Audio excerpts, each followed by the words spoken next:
Alright, it's going, and I have a pre-show screen, so now it just says that we'll be starting soon.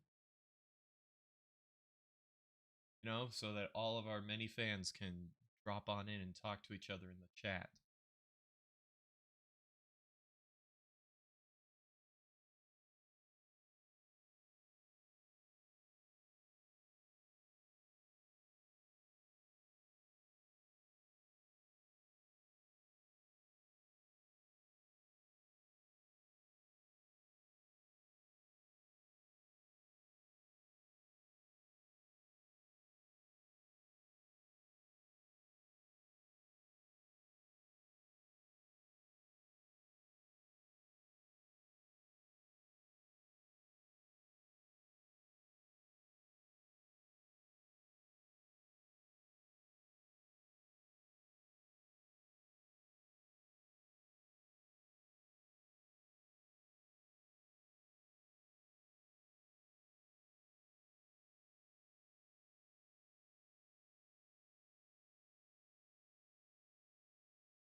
Huzzah!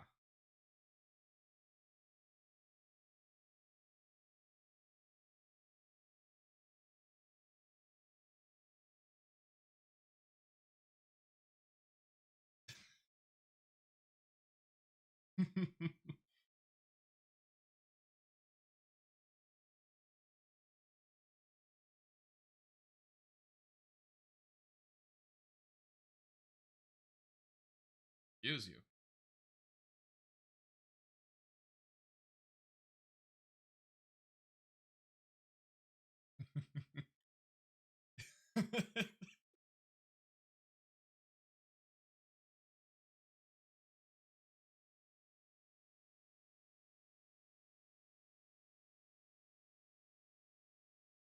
Mm-hmm.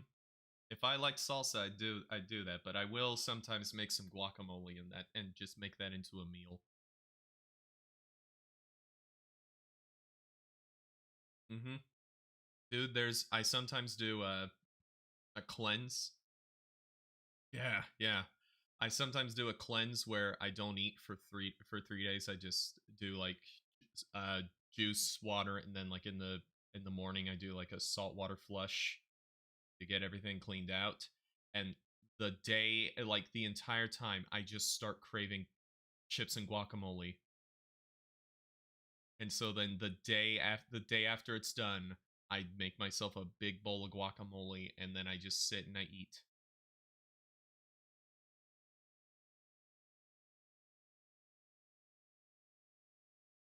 Ooh.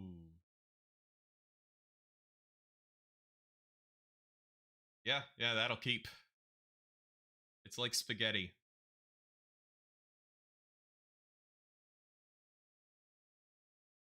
Spaghetti's the leftover spaghetti is great.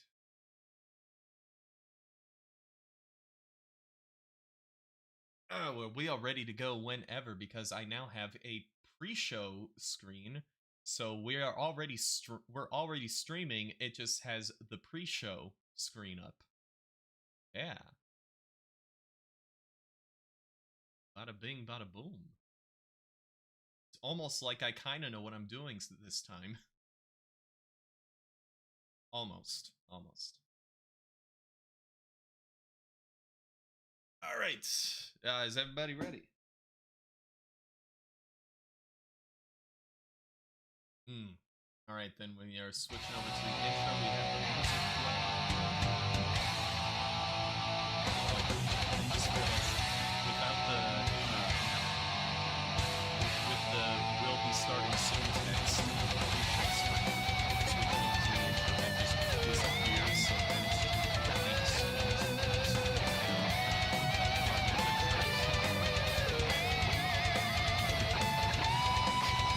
I thought the whole point of live streaming was so that I didn't have to get bogged down with posts anymore.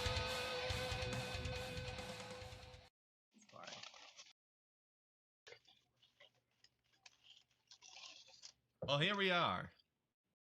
At the Poconos.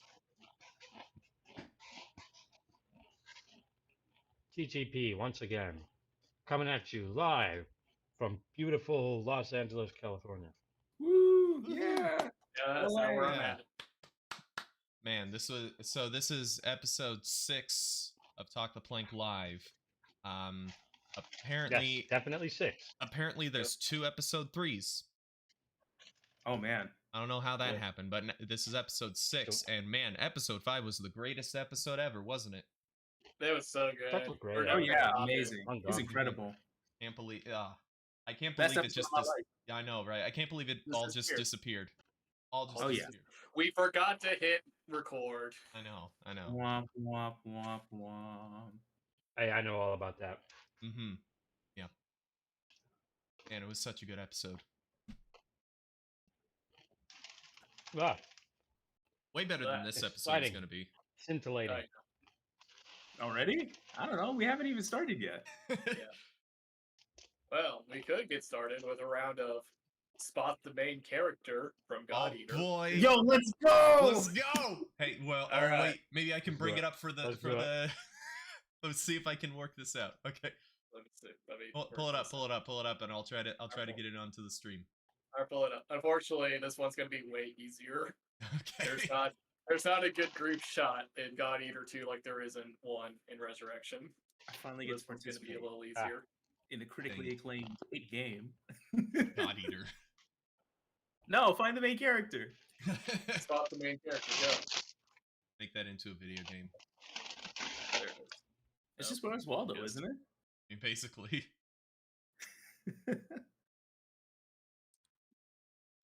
Except you have no idea how Waldo looks. There it is. I think I know who it is. No.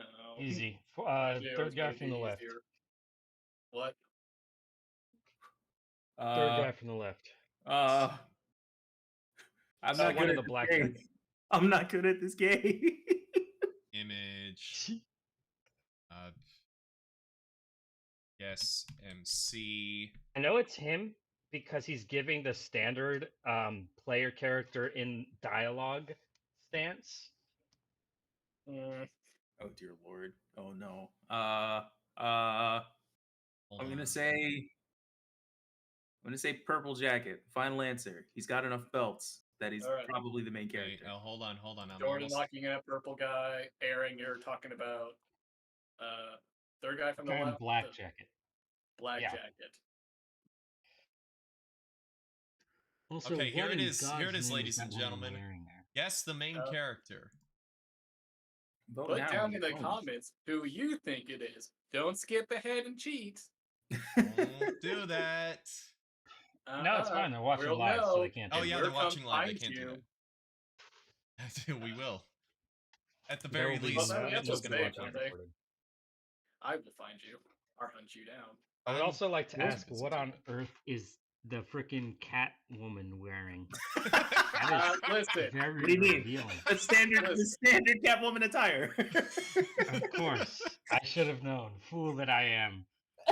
Aaron, don't you isn't your character in FF14 a cat girl? Shouldn't you know this already? Yes, Yes, so you should know. course, This is yes. the default attire. the default attire. Yes, how Oh could my I be so God. foolish? Oh my god. I'm gonna Anyway, yeah, I'm guess. calling I'm it. gonna Black guess. jacket. I'm locking in navy jacket kid, the one beside the guy with the hat. It can't be the guy with the hat. The hat guy is too. What too you mean? What you designed. mean? Belts. But belts. Mark The Bells. belts though. The Come belts are- on. He's got belts on his arm. It's true, he does. Oh, but would Mitchell does go have full belts on. Nomura? See, that's the thing. I don't know that Mitchell would go full Nomura. No, I'm sticking with Alright, my who is choice. it? Who is Alright, it, Mitch? Jordan's purple dude. Aaron and Zach What? are both going with. Aaron and Zach are both going with kind of like the blonde dude. brown hair. It's navy gonna be the jacket. cat girl. Let it be, yeah. Brown I- hair, I left navy field. jacket. Yeah. Y'all are all wrong. I'm the brown hair girl. Ah! I tricked you. I made no. a female character to Dang it. throw you off. My God, Ooh. look at him. Look at him Calculated. go. Absolutely calculated. It was calculated very early. Oh, It was like, I can't make I- another male character. There's too many other male characters. I gotta throw them off. beautiful. Man. I love that. Oh, you really threw us with the perfectly balanced cast right there. Yeah. Oh. I had to sift through so many cutscenes to be like, okay, which one where they're all staying together, but they're all somewhat dead-eyed, so my character isn't standing out just A-posing.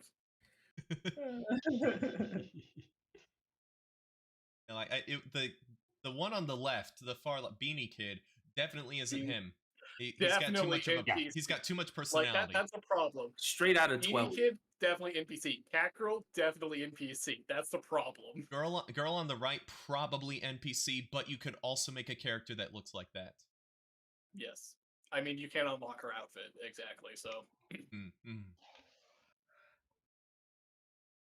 Well, that was fun. That was real fun. Thank I you for always playing enjoy this spot the fun main game characters. of Spot the Main Character. Next time, God Eater 3, whenever I get around to it. Yeah. Woo. All right. And we're back. Now everyone can see our beautiful Discord icons. Of course. Excellent. How else are they going to know who's talking? Yeah, this is what I look like in real life, if I'm being honest. Yes. Jordan, Yes. seriously saying you look like Miles Morales in real life What? with the full spider suit and everything? Who's Miles Morales? I that's just my face. This is my OC character. This is my OC. My OC character, Miles Morales. Donut steal. Do not steal. Yeah. Quick, Jordan, play dumb. Yes. Who's Miles? Do the reference. Who's Who's Miles? Not that dumb. There we go. That's the reference. And I really should watch the second Spider-Verse movie. You really Yeah, should. it's Yeah. pretty baller. good. It's pretty good. I should watch that instead of what I wasted my time watching this week or this episode. Hey, can't wait. I mean, There's a thing. you could wait until the third one's out, since the second one is 90% setting up the third movie.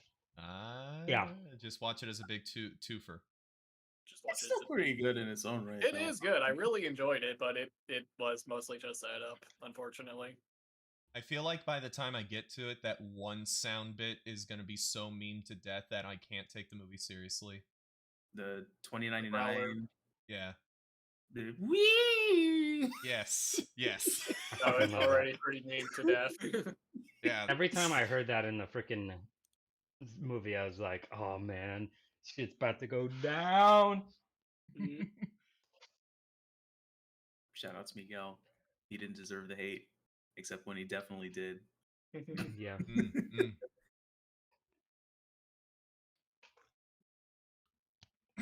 Well, I guess we better get started. We've memed enough to start off. Yep. Too many memes. That's a good 13 minutes We've had of our memes. memeage. Aaron, how has been your I don't know how many weeks at this point. It's been about a month. Oh. Last time was August 27th. Yeah, it's been it's been a little more than a month. Mm-hmm. Yeah. Wait, no, it's been way shorter than that because of episode 5, the best episode ever. Oh yeah, that's right. That's Completely true, forgot. actually. I remember episode 5. Yeah. That was a good episode. Hmm. I think that was honestly one of our best for now, if I'm being honest. Yeah, we're gonna have trouble topping it. Yeah. Peak talking and playing. My favorite part was when Willem Dafoe came on. Oh, that was so And he cool. was What a like- cool guy. I'm Yeah. about to He's so Dafoe nice. all over the place. Yeah, he Yeah, that was my favorite part when Willem Dafoe came on and he Dafoed all over the place. That was a good part. That was really good. Yep. I also liked when actual Christopher Walken came on. Oh man. Oh yes. You know, man. the emperor Bruiser. Emperor of Dune, Christopher Walken. Yes. We had so many good, so many good quality guest stars, Hmm. and I just lost it. Yeah. Well, never gonna Anyway. get them back Yeah. after that. Not after Mm-mm. the incident. Anyway. It's not No, enough. Good. The incident. The incident. All right, guys, we're be honest with them. We had to take it down because of the incident. Their lawyers made us. Yeah, You're that's right. a shame. Darn Those legal of you system. who caught it live, you know. You know. You know. Too much, we're coming after you. Okay. We gotta silence So- you too. You know about the incident. Keep your mouth shut. all who know must be terminated. They start Anyway, enough hunting about down our enough about 5 episode subscribers. enough about episode 5. We can't make them too jealous. You're right. You're right. Absolutely. All right. So what I watched, I didn't watch a whole lot. I mostly just watched the same thing. I was watching Succession. Ooh. Ooh. My friend suggested it to me, and I'm like, I will watch it, and I did, and I finished it sometime early September, and man, that show has some of the best acting I've ever seen in a TV show before. Genuinely, the dialogue is just so natural and fluid. You would have thought it was literally a documentary. Everything works. Nothing feels rehearsed or scripted. It's amazing. Everybody in that show is a scumbag, and most get what they deserve. So, yeah, I really enjoyed Succession. Good show. Next, with my girlfriend, we have been watching Yellow Jackets, which is Oh. basically Lord of the Flies, but if it was a bunch of teen girls and in the wilderness of Canada rather than on some island somewhere. Also, there might be some supernatural trickery afoot. Ooh. Oh. Yes, What a but twist. it's a mystery. It's split between the past in which they were in the wilderness and the future when they're adults, because it in the past it takes place in the 1990s, and then the present takes place in the present, and pretty much it's them as adults and stuff's going down. Ooh. Yeah, it's a really good show. I'm more hooked to it every episode, and every episode is better than the last. Next I watched some Barry. Yeah. Specifically, I finished Barry Ooh. because they aired the final season a couple months back, and I was like, I am going to check this one out. I mean, I had already watched the first 3 seasons, but I was like, this I very, very much like Barry, so I'm going to watch this. Great ending, fantastic ending. Love the way it concluded. Absolutely beautiful, and God, great performances from everybody. Silly, but very, very dark, especially the last 2 seasons. The first 2 seasons are pretty much like slapstick comedy, but like seasons 3 and 4 is like they went all in on making it as dark as humanly possible. Um, so yeah, it's absolutely freaking nuts, that show, and I love every second of it. For reference, Barry is about a hitman from Middle America who comes to LA and starts taking acting lessons and finds out his passion is acting. Really good show. Really good show. Gotta finish that at some point. It's so freaking good. Next, gentlemen, Oh, I'm coming to you now, hat in hand, Oh no. to announce to you something Oh. rather shameful. Oh no. Something rather shameful. Oh no. Gentlemen, I have indeed joined One Piece train. Oh Hey! The One Piece. However, I've only watched the live action show. I've only watched the live action show, which is really good, by the way. I've heard Live action that show it is actually fire. shockingly good. Yes, it is the one time Netflix actually made a good anime show. And it still has a lot of the same pitfalls as most of their anime shows, like the the cinematography is just garbage. It looks like it was like a cheap 2000s, early 2000s like TV show. Yeah. And the costuming definitely could have used a little bit more budget, but What? No. yeah. No. All I know is I've You seen don't like a spirit Garrett- Halloween costumes? No, I love my It does anime look like wigs. that. Come on. All I've seen is just a I- gif of like Zoro rolling on the ground and his sword bends in half. Sword bends, yeah. Yeah. I freaking love that. Great. But I will say the set design and CGI is amazing. That's Mhm. where all the freaking money went. Because apparently it is like the most expensive TV show ever. Or so Yep. I've been told. And I mean, like, Luffy's a rubber boy. You're gonna need some CGI for Need some that. CGI. yes. Like it. Look. Well, there's I'll actually s- not I'll- that much CGI, believe it or not. Oh. Yeah. Yeah, it's mostly practical effects. Oh. Yes, for him being rubber, for him being Gum Gum, yes, they do that. But even then, he doesn't have that many moments in which he's rubber. Genuinely, like it's almost all practical. The fight scenes in that show are great. Apparently, they built a model scale replica, the ship from the freaking anime, and that's like Oh. where all the budget went. They Mhm. literally Ooh. made a 1-to-1 scale of their pirate ship. Oh shit. Nice. Yeah. Yep. That'd do Well, it. hey, And that they means they the definitely budget for showed off. everything else should go up next season because they don't have to spend Yes. it all on the ship. Exactly. Yes. Hypothetically. Hypothetically. But yes, they should give their set designers a raise and get some new costume designers. I Um, mean, it is Netflix. Have you seen the Witcher show's costumes? yeah, Have yeah. you seen yes, the Witcher's wigs? I sure have.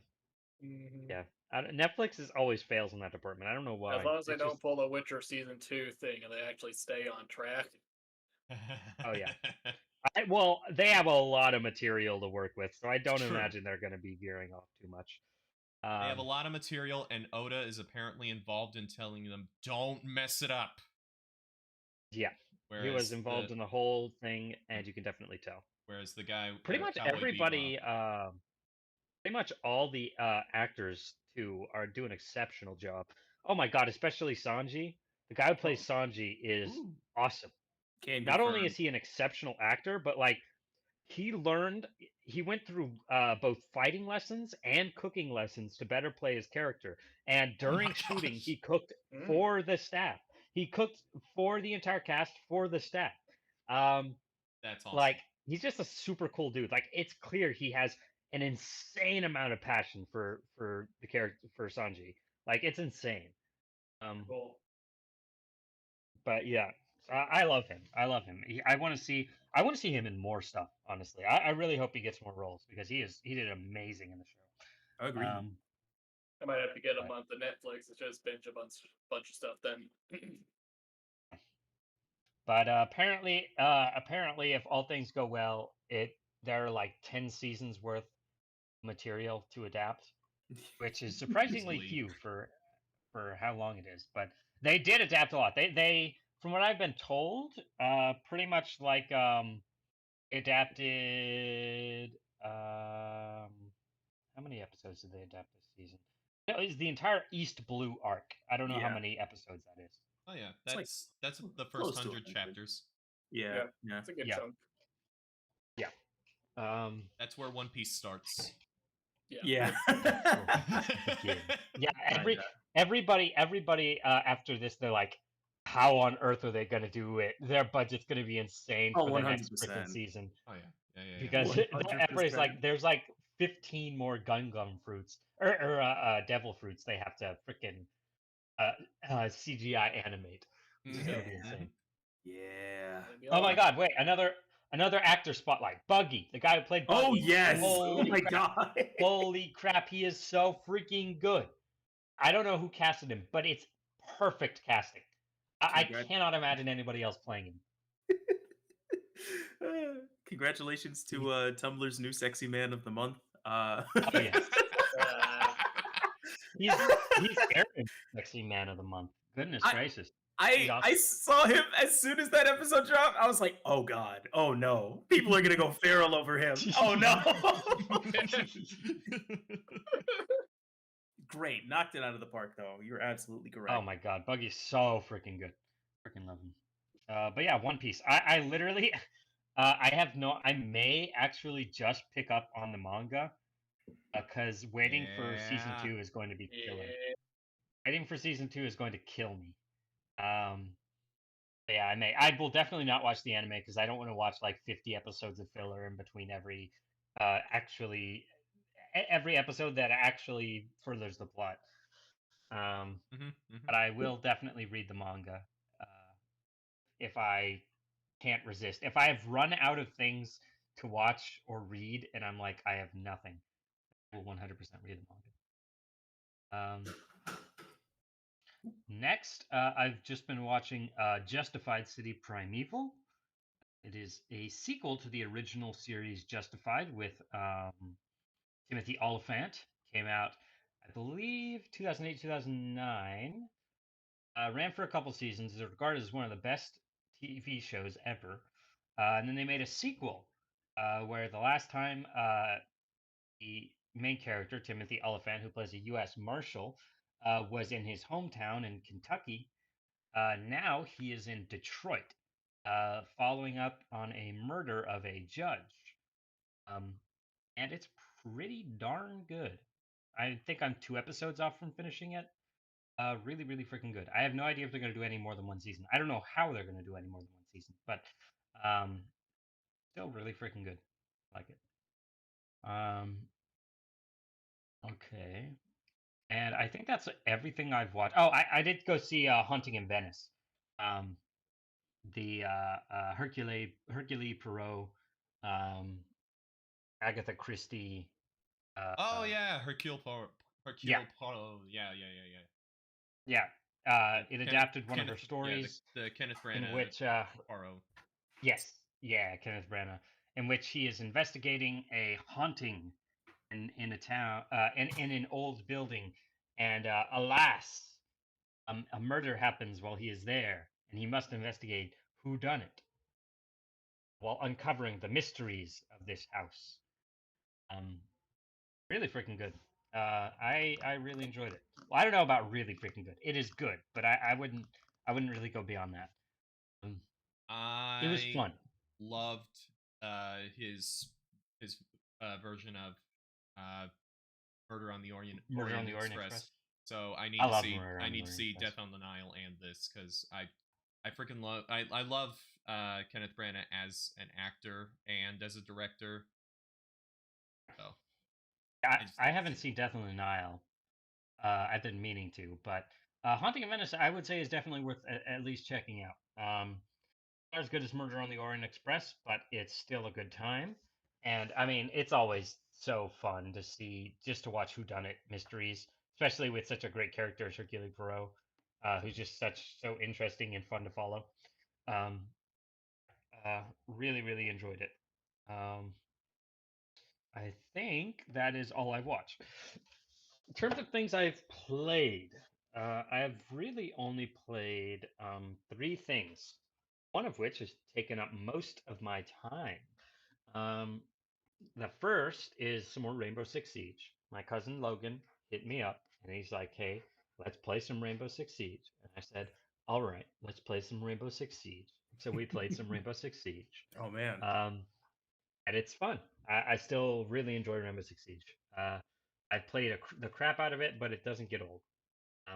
It's just as fun the next game as it was the last. Next, they fixed up Titanfall 2's servers before they Yeah. literally did not even work, and now they actually work. And since Titanfall 2 is one of my favorite games of Took 'em all that time, long? and I'm actually pretty good at it, I decided to pick it back up. And man, oh man, are a lot of the players left over just the sweatiest tryhards in the entire universe. They will crush you into the dust. I thought I was good. I am nothing compared to these people. I am but an ant before an elephant when I play with these freaking people. Goodness gracious. But I still have fun. Even when I'm getting absolutely obliterated, I have fun. And then, of course, the third game I played, none other than Starfield. Um, I've been playing the ever loving crap out of Starfield. I believe I'm about 50 hours in now. Ooh. And I'd say probably about a third of the way through the game, maybe. Oh no. Yeah, so I've just been doing a crap ton of side quests. Um, I'm level 28, and I'm having a ton of fun with it. The procedurally generated stuff just isn't all that interesting.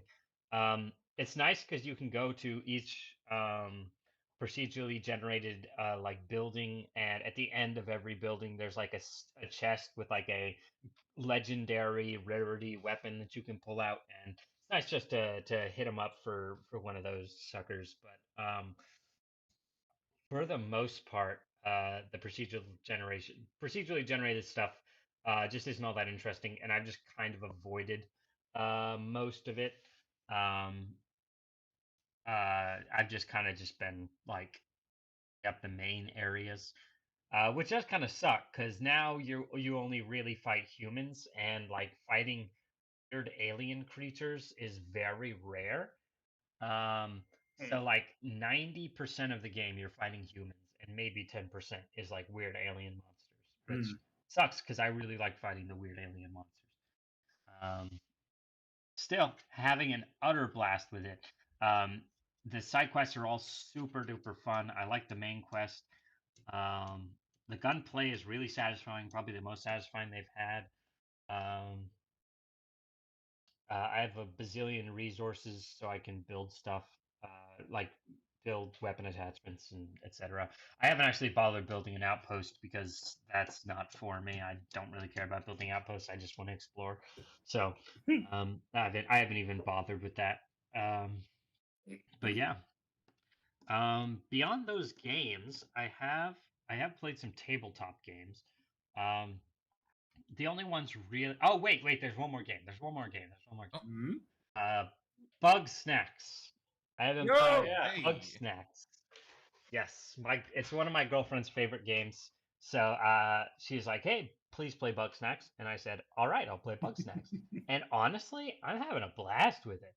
It's it's so much fun. It's such silly, goofy, like it's just so silly and goofy and fun. Like it's impossible to hate it. Literally, I freaking adore every single creature says their name like a freaking Pokemon, but they say it in like the wackiest, weirdest, funniest voice possible. Um, it's amazing. Uh, I freaking oh my god, I freaking love it. It adds so much character to the little creatures you find. Rob for Game of the Year And I like all the 2025. characters. All the characters are just silly and fun and everything, and I'm really enjoying it. I like Bugsnax. Nice. Yeah. Next, moving on to tabletop. There are only two real games of note. The first is a game called Machi Koro, which is a dice deck building game where pretty much you buy cards that have a number on top, and if you roll a die and it happens to be that number on top, a special thing activates. And the point is, you have to buy up like four main properties exclusive to you, and it's a ton of fun. I played it last night with my girlfriend and two of my other friends. We had an absolute blast. It sucked because I there are attack cards in that game where you steal other people's money, and the way it resolves is the person counterclockwise to you gets their money first if multiple people are taking money from you on a single turn. And I sat to the right of my girlfriend, so every single time she rolled a number that was like a three, and she had to pay out everybody else. Oh no. I was the first person she paid. So I stole like all of her money because like she'd pay me and then she wouldn't have any money left to pay anybody else. So I was just sucking up all of her money. I felt so bad. It was so funny. We had a good time. Um, just been spending a bunch of time with my girlfriend. She's awesome. Brittany's amazing. Um, I spend so much time over at her place. Like we've been watching Yellow Jacks together. I've been playing Bug Snacks. we both work. Well, she works from home Tuesday, Thursday. I work from home always. So I'll head over Monday nights and spend the day Tuesday working with her. Um, and yeah, we've also been out. We went out to go see an orchestra, an Ooh, orchestra concert, because she is on an orchestra herself. She plays the violin. very nice. Um, Nice. so we went to go see Rachmaninoff, I think is his Rachmaninoff. name. Hmm. Yes, Rachmaninoff. It's her favorite composer. So they Choice. were playing three pieces of his.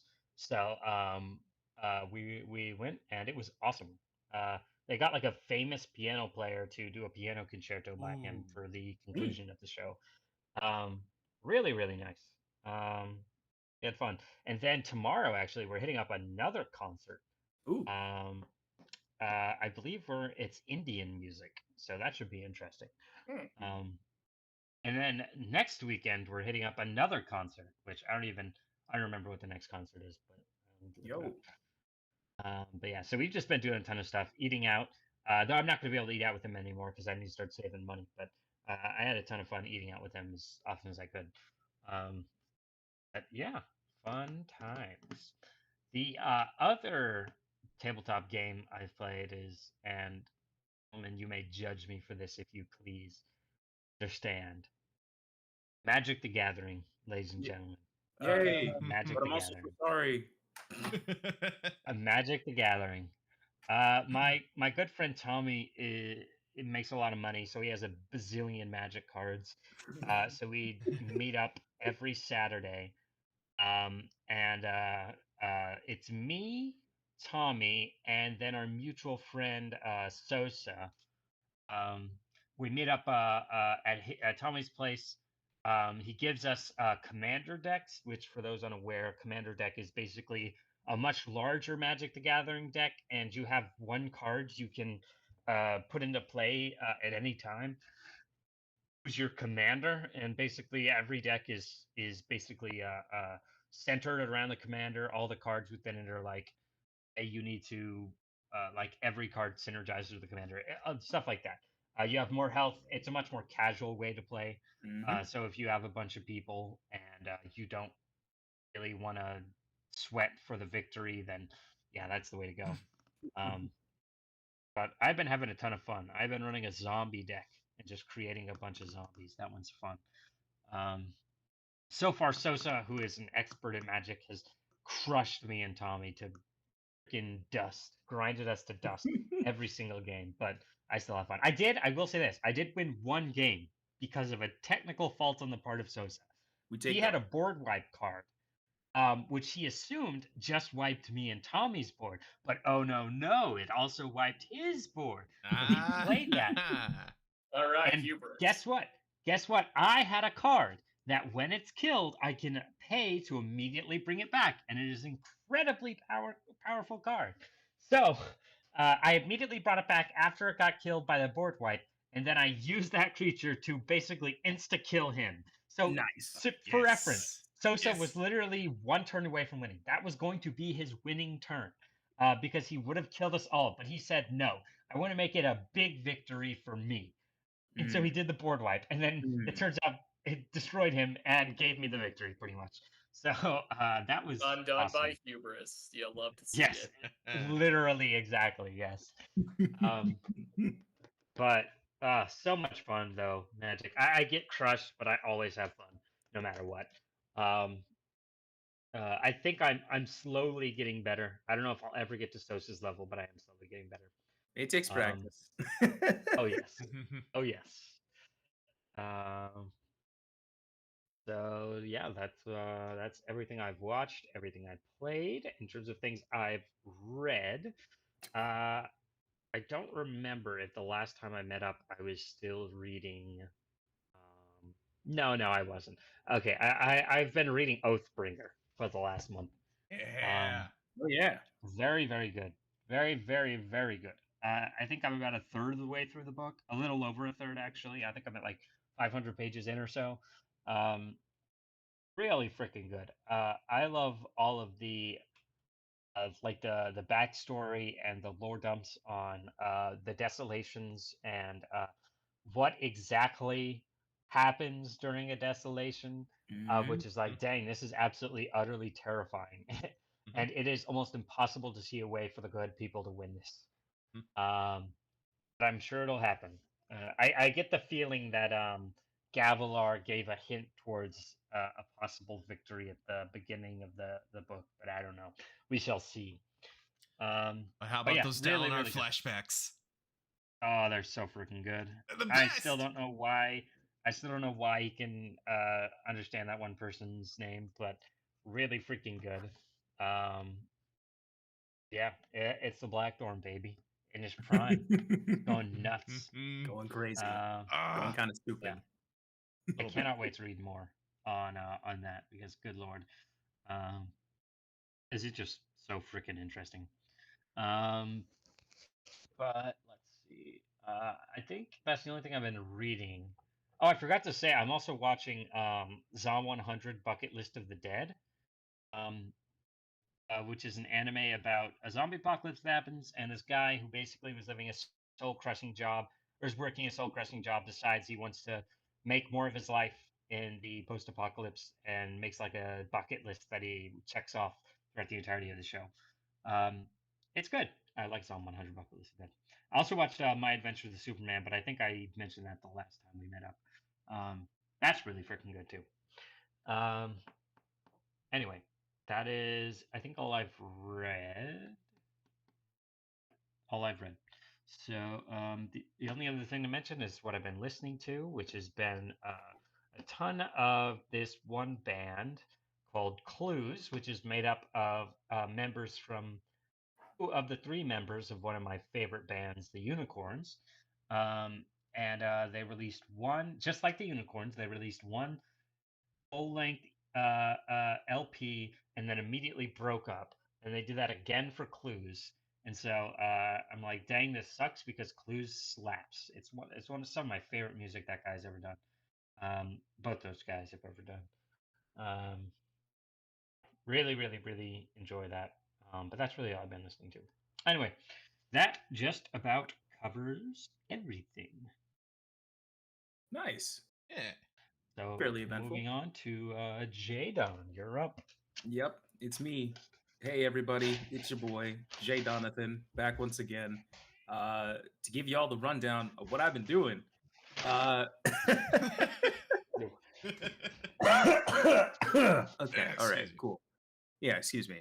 I don't know what came over me there. The YouTuber, Yeah, it came so over you. yeah, the spirit of the YouTuber flowing Spirit. into me. Make sure to hit that like and subscribe button to get more notifications. Ring that bell Okay. to make sure you get every notification.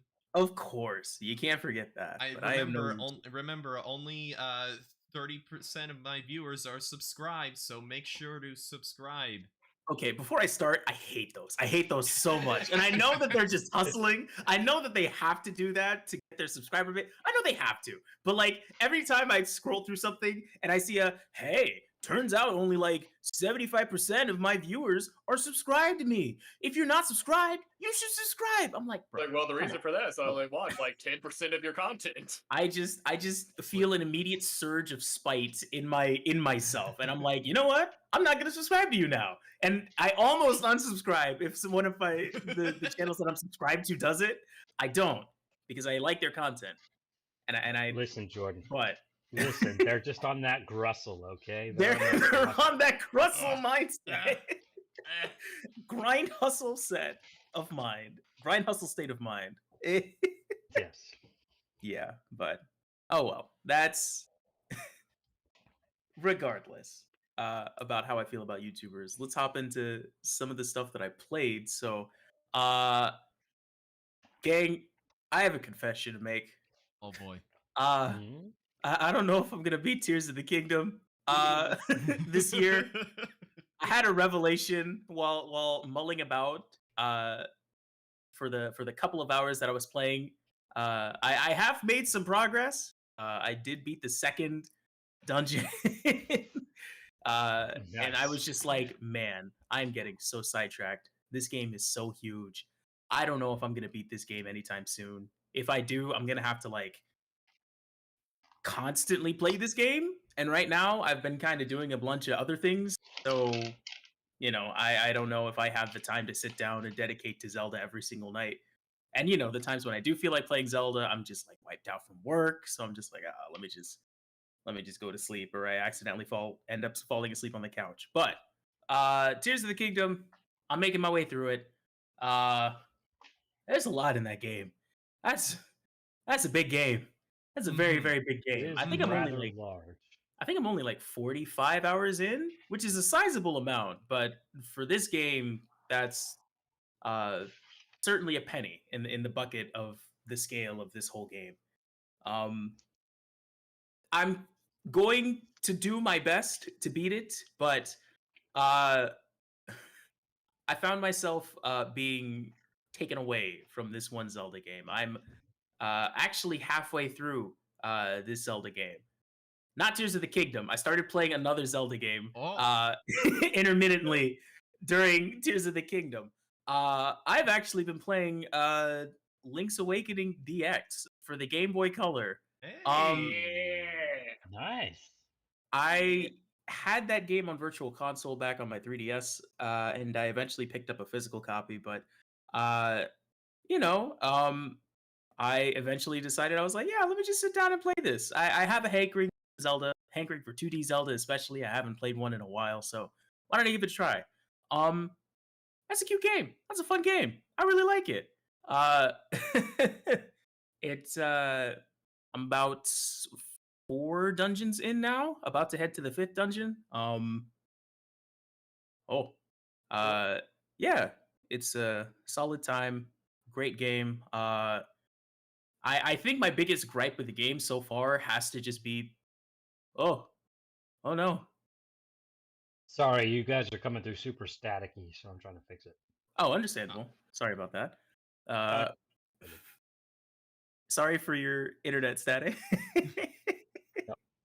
uh, yeah, it's a good game. I think my biggest gripe with it has to be the fact that it was made on the Game Boy. So, much like how you play like OG Zelda, you're gonna be constantly switching items to use, and mhm. so that's Mhm. kind of annoying. It's kind of annoying, especially on the Game Boy when you only have 2 buttons.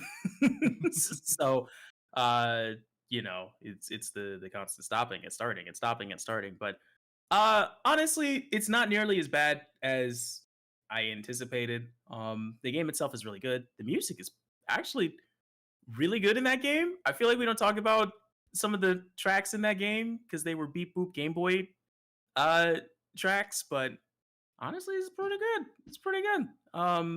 So yeah, I'm making my way through it. Just got the flippers, so now I can travel in the water now. So I'm go to the next water dungeon. Uh, yeah, Link's Awakening. I'll keep you guys posted as to when I eventually finish it. But yeah, I've been playing it on my analog pocket, which I'll get to later on. Ooh. Give you guys a quick review of that. But so that's been one of the games that I've been playing over the past month or past couple of weeks. Um, I've also been hopping back into Street Fighter 6. I kind of took a hiatus over the summer, but with the release of the second character, I was like, oh shoot, I haven't played Street Fighter 6 in a while. I should hop back into Street Fighter 6. Um, Game's really fun. I suck at fighting games, and I think I finally feel comfortable enough to admit that I'm bad at fighting games. But honestly, the ranked grind, getting to eventually, it's been a great learning experience to kind of sit down and kind of focus and like, okay, what are some of my bread and butter combos? What's something that I can do to improve my game? Because I feel like I've reached that point where I'm kind of looking and seeing what I'm doing wrong and being like, okay, now how can I fix this? And Getting good yeah, I enough to think know how bad you are. exactly. I gotta get out of there's a name for this. It's the valley of something. Oh It's yeah, the yeah, like yeah. That concept. yeah. Where like the less you know, the more you think Dunning Kruger effect. That's it. That's Yes. it. That's it. So, yeah, playing Street Fighter 6, it's a blast. The characters are so much fun. And, even when I go on like a 10 game loss streak, I'm still like, you know what? I still had a good time play in some of these matches. Um, You know what? unfortunately, One oh, more loss. one more loss. I can't end tonight on a loss, and then I lose 5 more matches. Great. Um, uh, as you all should probably know, I have a confession to make. I am a filthy Ken main. I like Ken. I'm sorry. I can't help it. I know he's top tier. I know I'm carried by my character, but you know what? He's like Ryu, but with flames, so I have to play him. I'm legally obligated to. I'm sorry. I'm sorry.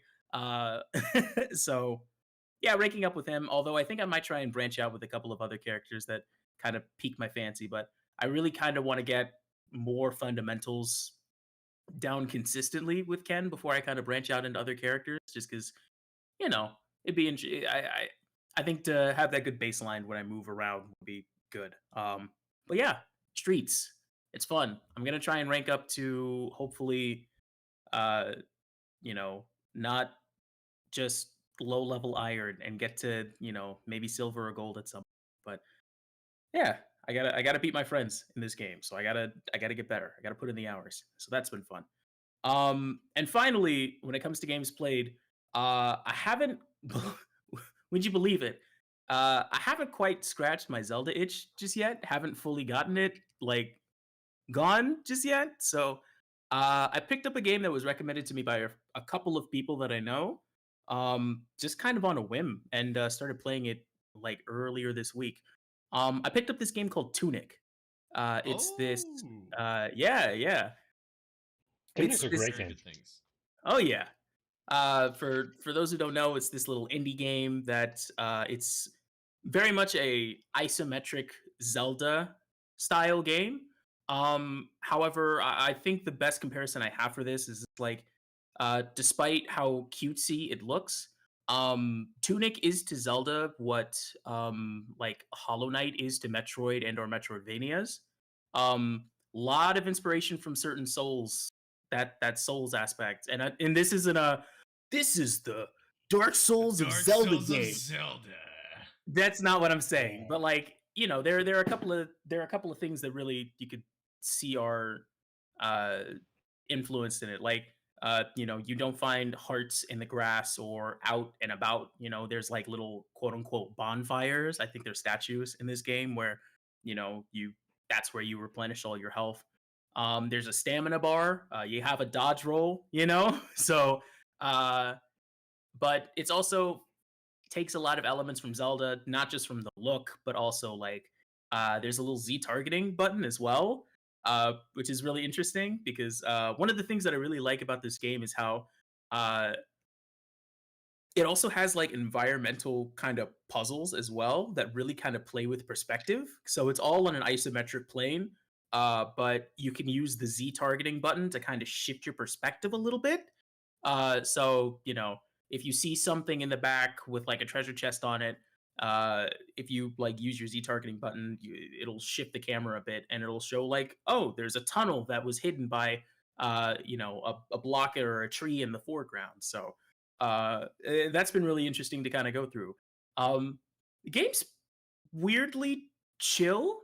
I know that's weird to say about a Souls-like game, but like even when I die, I don't feel like, man, this game is so hard. And that might be partially because I haven't hit the point where the game actually gets like really really hard. I'm still very early in the game, but yeah, the game itself pretty good. I really like the aesthetic. The ambient music's pretty cool. It's closer to something like Breath of the Wild, where it's more ambient versus having any like defining like themes, I guess. But um, yeah, it's a solid little game. I really like Tunic. I think I'm gonna try and put a couple just because it was so highly recommended to me. So yeah, fun little cute little game with a fox, little fox character. It's cute. Um, so yeah, I guess this past month has kind of been Zelda month for me, aside from Street Fighter 6, my favorite Zelda game. Um, so that's pretty much everything I played this past month. I haven't watched too much, if I'm being honest. However, I will say I did watch one thing. Just finished it up super duper late last night. Um, folks, let me tell you the good word. The good word of Castlevania Nocturne. Yeah, So Castlevania Nocturne is kind of the follow up to Castlevania, the Netflix series, which originally followed like Trevor Belmont and Trevor, Sypha as they would, Sypha. yeah, and Yep, Alucard yep. as they went to face Okay. off against Dracula. It's great. Castlevania I love Nocturne, it. I'm so excited. it's really good. It's really good. Castlevania Nocturne, in following somewhat of the game tradition, follows Richter Belmont, further descendant of Trevor, of the Belmont clan. Richter Belmont is braggadocious little boy, braggadocious man. He cool. And so yeah. Castlevania Nocturne is. I thought it was really really good. I don't know if I like it as much as the original Castlevania just yet, but I think the OG Castlevania had like it had like 4 seasons to develop everything. Yeah. To really kind of flesh out Oh yeah. the world and Yeah, such. that So first season was basically nothing. yeah. Yeah. I'll say Nocturne is a bit more like on a first season basis. I think I like Castlevania Nocturnes a bit more just because there is a bit more to it. But it has me very excited for season 2. I think everybody in the voice cast did a very, very good job.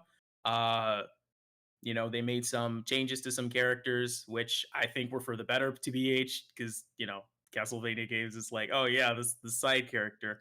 Oh, I am a side character. I am a side character who says 2 things, whereas they're a bit more fleshed out in the show. So it's it's a bit more fleshed out. It's not exactly like the games.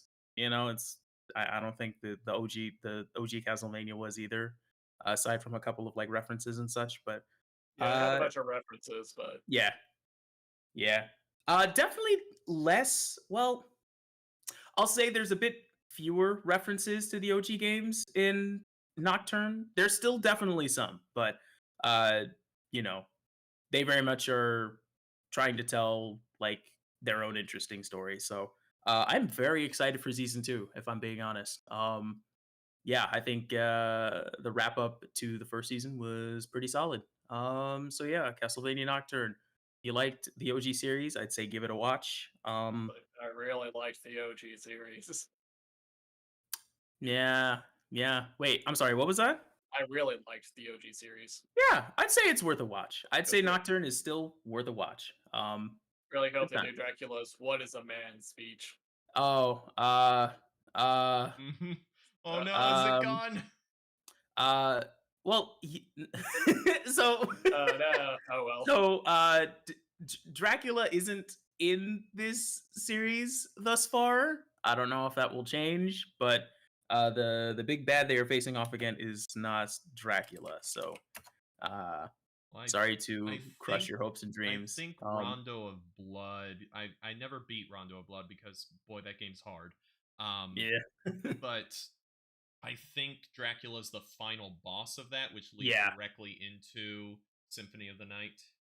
Yes, that is correct. They actually This how first season, they have time. It's true. how they do have time. And they're well, no, I guess not. I guess not. Also, if I do remember right, the re-releases of Symphony of the Night redid the voice acting and They did. the whole script, and What is a did. Man is not He's no in longer there. Yeah, that is So, correct. 'cause I That did is play correct. one of the re-releases of Symphony of the Night, and I was like, "Oh, Mhm. where is it? Where is it?" Where is And, it? it's the PS1 version, unfortunately. That's the what is a man? A miserable little pile Pile of of secrets. secrets, but enough talk. Secrets. Have at you. Incredible. So yeah, I'm excited. I think the series really makes me want to pick back up Symphony of the Night and actually try and beat it at some point, and maybe kind of dip into Rondo of Blood. So, yeah, Richter Belmont, pretty cool. Yeah, I don't want to give too much away just in case any. So I'll just leave it at that. So, other than that's about everything that I watched. Everything that I read this past month, I'd say I've been doing a lot of reading. Believe it or not, even though I only have 3 books here. But don't you worry, books, that's probably been one of the things aside from uh you know that's probably been the thing that I've been doing more than gaming and or watching. But so on the read thing, I talked to you guys a bit last time about how I started Dune. Finished that about a couple of weeks ago. Hey. um Pretty good. That is a tentpole science fiction novel. Very very good.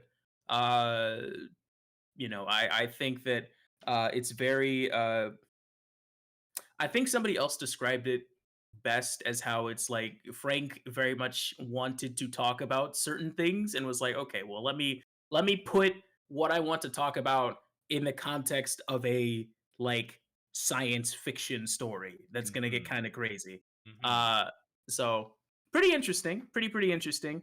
Um Definitely weird. I am very, I won't say optimistic, but I'm very like interested to see how they're gonna do Dune 2.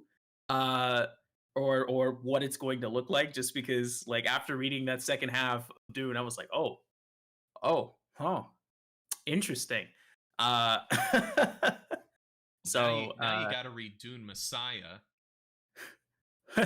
well, funny that you said that. Oh, Um oh, oh. Funny that you said that. As soon as I finished Dune, I was like, man, that was good. You know what? I think I'm gonna read something else. And then I read some reviews about Dune Messiah. And for those of you who are uninitiated, Dune Messiah, there are two major camps. There are the people who say that Dune Messiah is the greatest piece of fiction ever written, and it's even better than the original Dune.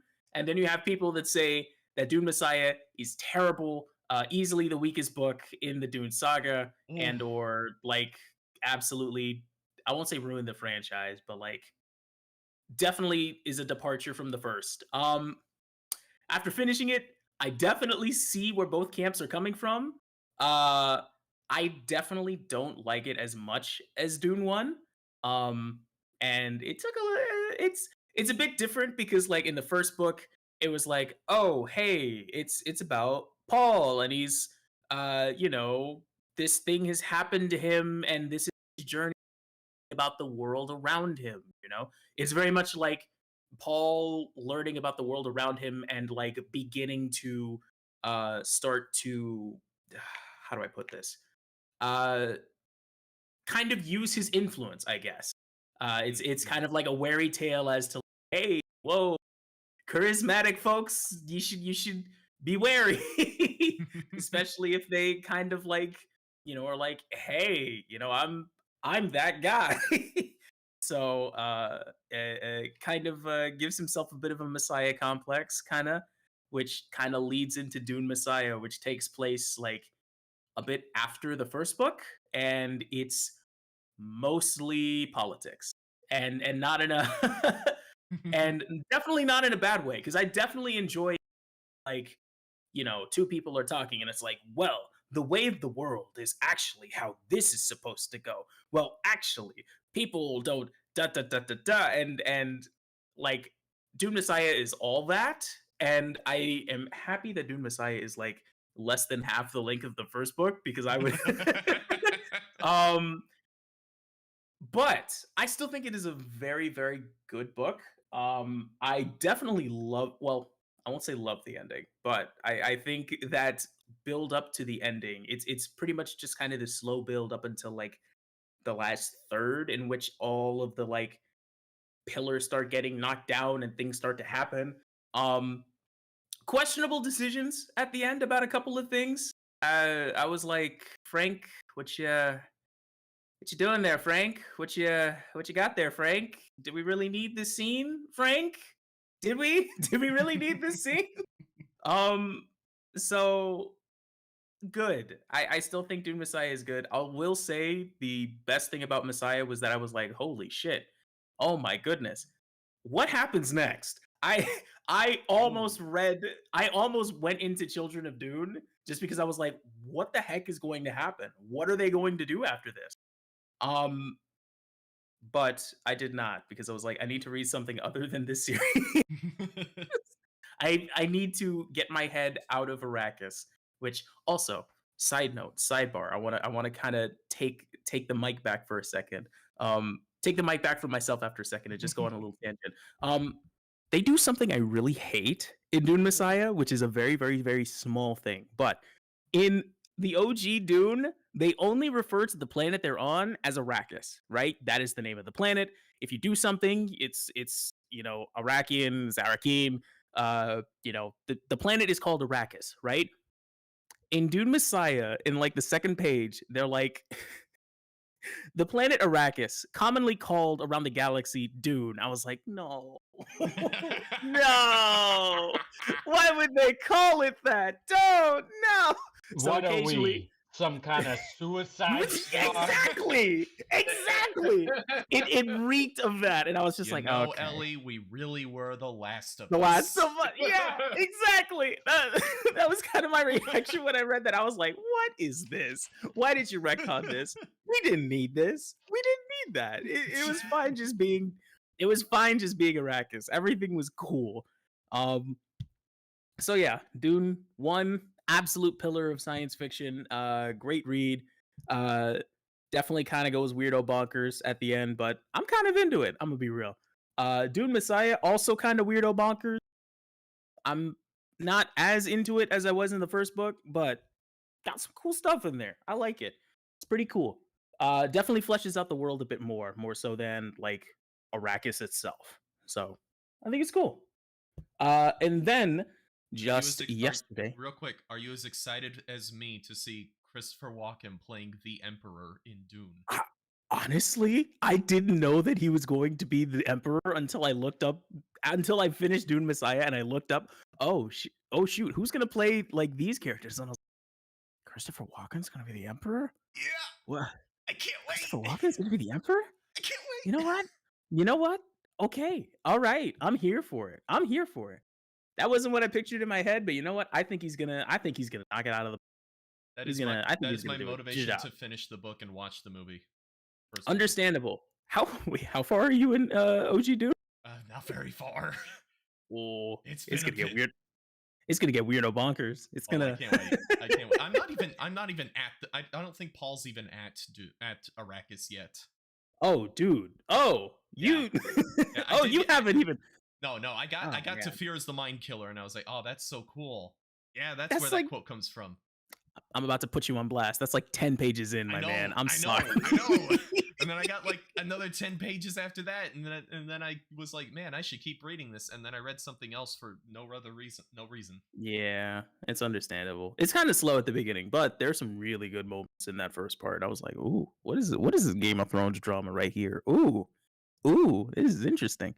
If it's all like politics and Game of Thrones style conversations, I think they really should do like Dune 3 and just adapt Dune Messiah. That's what people will be into it. That's what Denny wants to do. That's what he specifically said. He's like, I want the trilogy. I want to do Dune Part 1, Dune Part 2, and then Dune Messiah, the third book. All right, everybody, we got to go see Dune Part 2 so that the studio says, "All right, we will allow you to have money again."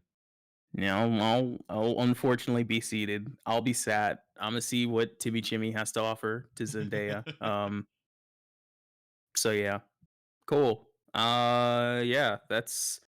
No, I did read one more book. The last book that I read, just finished it a couple of days ago. Not a couple of days ago, just yesterday, actually. It was highly recommended to me by someone on this podcast, as well as another friend of mine. Zach. Oh. I read Tress of the Emerald Sea. Yes. Hey. Okay. I read Tress of the Emerald Sea. I'm bringing myself back down. How did you like it? You're not gonna like me when I say this, Zach. Oh boy. I'm gonna say something potentially controversial. Fans of Brandon Sanderson, please do not get mad at me. But I think Tress of the Emerald Sea, in my opinion, personally, would have been a much better novel if it was not a Cosmere novel. Let me explain. All right, let me explain. I don't have a problem with Tress. I don't have a problem with the situation that she puts herself in. I don't have a problem with like Zach, you know, the actions that take place over Yeah, yeah, the yeah, yeah, most yeah, yeah. of the book, right? Yeah, yeah, yeah. My biggest issue was when they said, "Oh, by the way, oh, everybody here has read By the way, Hoyd, important character. And I mean important character. I'm upset that he's way too important of a character in this book specifically. He is I hate that. I hate it so much, right? Because kind of slight tone spoilers. It's written in his like he is writing Yes. the book. He's the one Yes. writing the book. He is telling you right? the story. He is telling you the story of Tress and the Emerald Sea, right? And so I was like, he mentions like early on this like something something something Hoyd. By the way, that's me. That's who's writing the book. I was like, oh, cool. That's our little Brando Sando OC wave. Cool. That was nice. And things happen, and she gets to a point, and it turns out Hoyd is like, by the way, that's me right there. That's me in the corner. That's me in the spot. They're disconnected. Wait, I can't Oh, hear no. you complaining and being wrong. There, I'm back. Whoa, okay. Whoa, okay. All right. No. So, yeah. I was fine with it until he got to the point where it was pretty much like, oh, by the way, that's me in the corner. That's me in the spotlight. And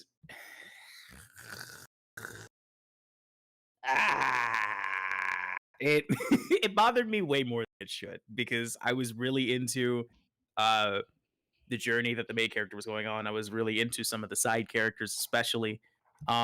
Which it's weird because I didn't really have a problem with the other character that is like kind of in the same boat as Hoyd as well, both figuratively and literally. Okay, hold on now. Okay, that one. Yeah, that one. Yeah. I didn't really have too much of a problem with him because he's, he kind of like helped out, but he definitely kind of played on the sidelines a bit more. And I think it definitely helped that he wasn't writing the book, so or it wasn't written in his tone of voice. So, wasn't the biggest fan of that, and it really bugged me when we were doing Tress things, and then we were like, "But let's talk about Hoyd some more." And I'm like, "This guy, get him out of here! Get him out of here! Get your own book, man! Get." And eventually.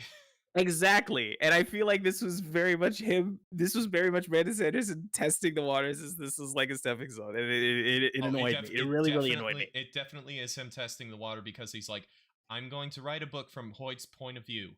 I don't write like Hoyd would tell a story. I need some practice. Yeah. That's the. Dang. I guess that's I the guess thing. I'm not going to read Tress of the Emerald Sea then. Yeah, you shouldn't. Dang it, Jordan. Garbage. Garbo book. Crap. You shut your mouth right now. No, it's not a bad book. I still gave it like I still think it's a good read. But I was very much someone who was like, it's like, and forgive me as this is my only frame of reference as like a quote unquote standalone Cosmere book, but like Warbreaker, for better and for worse, I really do appreciate how Warbreaker is a nice, contained, self-sufficient thing. Stuff doesn't go bonkers out of this world, galaxy brain until like the very, very, very, very, very end. Which I'm like, okay, cool, yeah, whatever, awesome, fine. And even then, it's very minimal. Whereas it's consistently referenced here, and I know that's kind of the appeal. That's kind of the allure of these books, but it really just kind of it gives me a MCU vibe, and I know this thing to say about Brandon Sanderson because I like the Stormlight Archive quite a bit, but I think that part really kind of disappointed me about this book because other than that, I thought it was great. I thought it was funny. I thought it was fantastic. Well, okay, not fantastic, but I appreciated how the book didn't like take itself too seriously, if I'm being honest. There were kind of a couple of moments where it gave me a sensible chuckle where he's just like, oh yeah, this thing, and not in pointing out how weird something was, but in a like, oh, they aren't afraid to be a bit ridiculous out here, and I kind of It's appreciated that. yeah, it's not the Marvel quip of well that just happened or anything like No, that. yeah, exactly, It's Hoyd pointing out the exact nature of what his curse is. yeah, yeah, yeah, right. So yeah, Chest of the Emerald Sea. I'll say it's worthwhile read if you are already invested. Haha, see what I did there? In Uh-huh. the Cosmere, but if not, Ooh. it's very much not a. It is not a starting book, which I guess that's probably on me. I I was much more expecting a, you know, I actually gave yeah. it to a friend of mine as his first Cosmere book. Mm, So I'm yeah. wondering if I don't think those are going to be an issue because Hmm. a lot of it is the main characters. Tress doesn't know any of this stuff. Oh yeah, Hoyd throws out references, but so does that other character.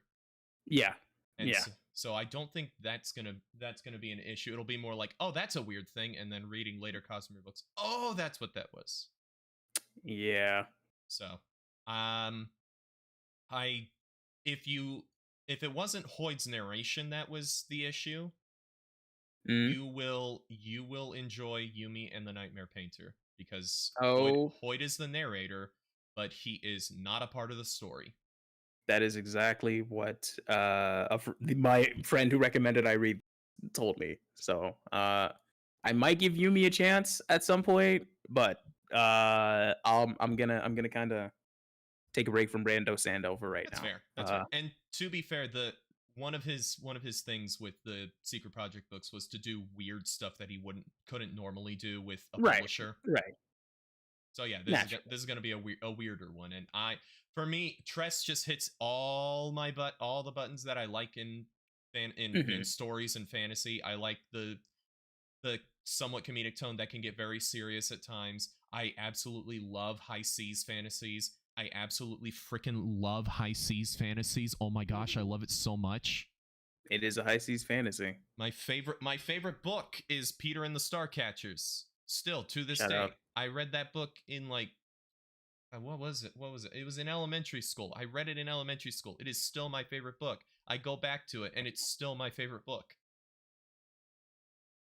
So yeah, Tress was just basically built for me. Gotcha. Understandable. So yeah, Understandable. when I say it's my favorite, I do like to preface it is basically My my perfect your Brandon Sanderson book. Understandable. Understandable. I'm just as I was feeling the hype, unfortunately. Mhm. It was not the Brando Sando book for me, Yeah. unfortunately. Yumi might be that because it is a Maybe? lot. It is more standalone. I will say about Warbreaker, I have slowly soured on Warbreaker as Okay, time yeah, goes no, on. me too. Me too. Me too as well. It is Me nothing too. for the most. It is 99% of that book I love. It is not like one of my. I love it. I love the characters. I love the plot. I love the slightly more comedic tone at times. But again, it can get very, very serious all at once, and I love that. And I love the magic system. It's my favorite Brandon magic system because I'm weird and I like softer magic systems. So I love it when you get the explanation for the magic and the guy just goes, yeah, there's a lot of stuff we That don't know works. because someone died and Yeah, it he works. figured it out and then he died and never told It anyone how to just do works. it. It just works. And then you Here's get the rules, and then and you then get there's exceptions. and then you get to the big giant climax and it's great. And then you get to the epilogue and it's 2 pages. Yeah. And it's Like like it wraps up. and very, it wraps very up fast. one storyline. And I'm like, but No, yeah. you upended the entire system of this whole Yeah. city and country. Yeah. And, Yeah. and we are gonna ignore that? Yeah, We're gonna ignore that's that? right. Oh, it was so funny. I was like, wait, no, you're focusing on the wrong game. What are Yes, you talking yes. about, Brandon? Brandon, get back here. You didn't finish this book. And then I hear, oh, he's gonna write another one. And then I hear that the freaking title of it is called Nightblood and it's gonna focus on that storyline. And I'm like, no, Brandon, please. No, please. Okay. All right. Brandon Sanderson. Brandon I Sanderson. love him, but sometimes I can get very frustrated, which I was very worried going into the Lost Metal, the last Mistborn Era 2 book, that it was going to be a similar situation because like every single Brandon book I'd read up to that point, they all conclude very quickly. They wrap it up They so do. fast. They really do. And They do. for Elantris, that's fine. There wasn't much to wrap up in Elantris. For Oof. Mistborn, all three Mistborn Era 1 books, it's fine. Because Mistborn, like, first two books, there's a sequel. So the stuff that's left open, it's for the sequel. And then at the end of Hero of Ages, there's not much to wrap up. And then again with Stormlight and the other Era 2 books, there's a sequel. So I don't need a ton to wrap up. But boy, I was worried going into Lost Metal that it was going to be just another 2-page wrap up like Warbreaker, and then I get to what I expect to be called Part 4, and it's just called Epilogues, and I'm like, oh, this is like 50 pages. Yes, exactly what I wanted. It was great. Nice. So yeah, that was the Tress of the Emerald Sea. I think it's still a worthwhile book for y'all to read. But you know, especially if you like I'm Princess here Bride. I'm here to temper your expectations a bit. I am the other side of the coin. I'm trying to temper expectations too, because again, it hits my buttons. I love it. Fair? No, that's fair. That's fair. Okay. So that's about everything that I read. 3 books total, which doesn't seem like a lot, but they were, that's a lot. And then I don't have I guess this is just other things that I did that are important. So last week I definitely did, or not last week. What am I talking about? Last podcast I had a bit of a moment where I talked about some of the things I was listening to. I forgot to mention. I have been listening to this podcast, this audio drama. It's on Critical Role's channel. It's called Midst. You might have heard of it like once or twice. Yeah. It's pretty good, if I'm being honest. It's this weird kind of sci-fi-ish like story podcast, and it's basically these 3 narrators that each kind of like tell the story as it goes. And it's pretty good. Each episode's only like 15 to 30 minutes. So and they just started up on season 2. So it's been kind of one of the things that I've been listening while I'm at work. Every Wednesday I get that new episode and I'm like, yeah, let me take 15 minutes real quick, see what's going on. Yeah, and it follows like 3 different POV characters. It's pretty good. Pretty good. I don't want to say a lot because it's interesting and it's also very, very weird. Very, very weird. Basically, when you first episode, they're like, "Oh yeah, by the way, the moon explodes." But we'll get there. We'll get there. We'll get to why. We'll get to why. So, yeah, I highly, highly, highly recommend you guys check it out. It's very, very good. Very, very well done. And again, it's on Critical Role's channel, so they probably hang on to it if it wasn't somewhat good. So season 2 has been pretty good. I'd love to talk with you all about it at some point. Other than that, finally, we get to the highly anticipated, the long awaited Analog Pocket micro review. Yeah. Oh, yeah. I got this little thing. It's called the Analog Pocket. It's a little like Game Boy clone device that plays Game Boy Color, and Game Boy Advance games. It's got a real nice screen on it. It's like 5 by 5 inches, but it's like, it's a very, very high pixel density. So every Game Boy game on it looks crisp, like crispy, absolutely crispy. So good. I sent a picture of a Game Boy Advance game playing, but like I don't even think pictures do it justice. It's just a joy to look at. And so that's the system that I've been mainly playing Link's Awakening on. Yeah, so it's been a joy to play. It's a cool little system. The biggest detractor I'll say about the system is that getting your hands on one right now is not the best. So let me regale you all with the short story about this whole thing. they initially released this in 2021, right? They sent a notification that they were like, "Hey, we're making this thing." And Analog has been this like boutique retro game system company for a while. They made like a reboot, like a high end upgrade of the NES, of the Super Nintendo, and their thing is that they are like compatible with modern televisions. They display in very high resolutions. They have different screen filters for those of you who like to adjust how the game looks on a HD TV, or so very customizable. And it basically is hardware emulation essentially. That's the quote unquote. So it plays the games like one to one like an original would, without you having to go out and grab an original system and fiddle with OG cables, and it just kind of connects to the TV. It's pretty good, right? They announced the Analog Pocket like in 2020, and people were like, "Oh yeah, this is really cool. We really it." Dead silence for months. December of 2021, the people who pre-ordered initially got their Analog Pockets, right? They started shipping, right? And they're like, "Okay, well, after the pandemic hit, there's like a device shortage, so like we're gonna just like put everybody, have you guys pre-order. We're gonna put you all into like groups. So if you get your pre-order in before this date, you're just gonna get it." And so I ended up in the final group, which was just a 2023 shipping in 2023. So the 2022 came and gone. There was no update from them since like December of last year, and people were getting pissed because gamers like being upset about everything for some reason. And Yes, also, yes. you know, uh, also it's been like 10 months. You haven't heard anything.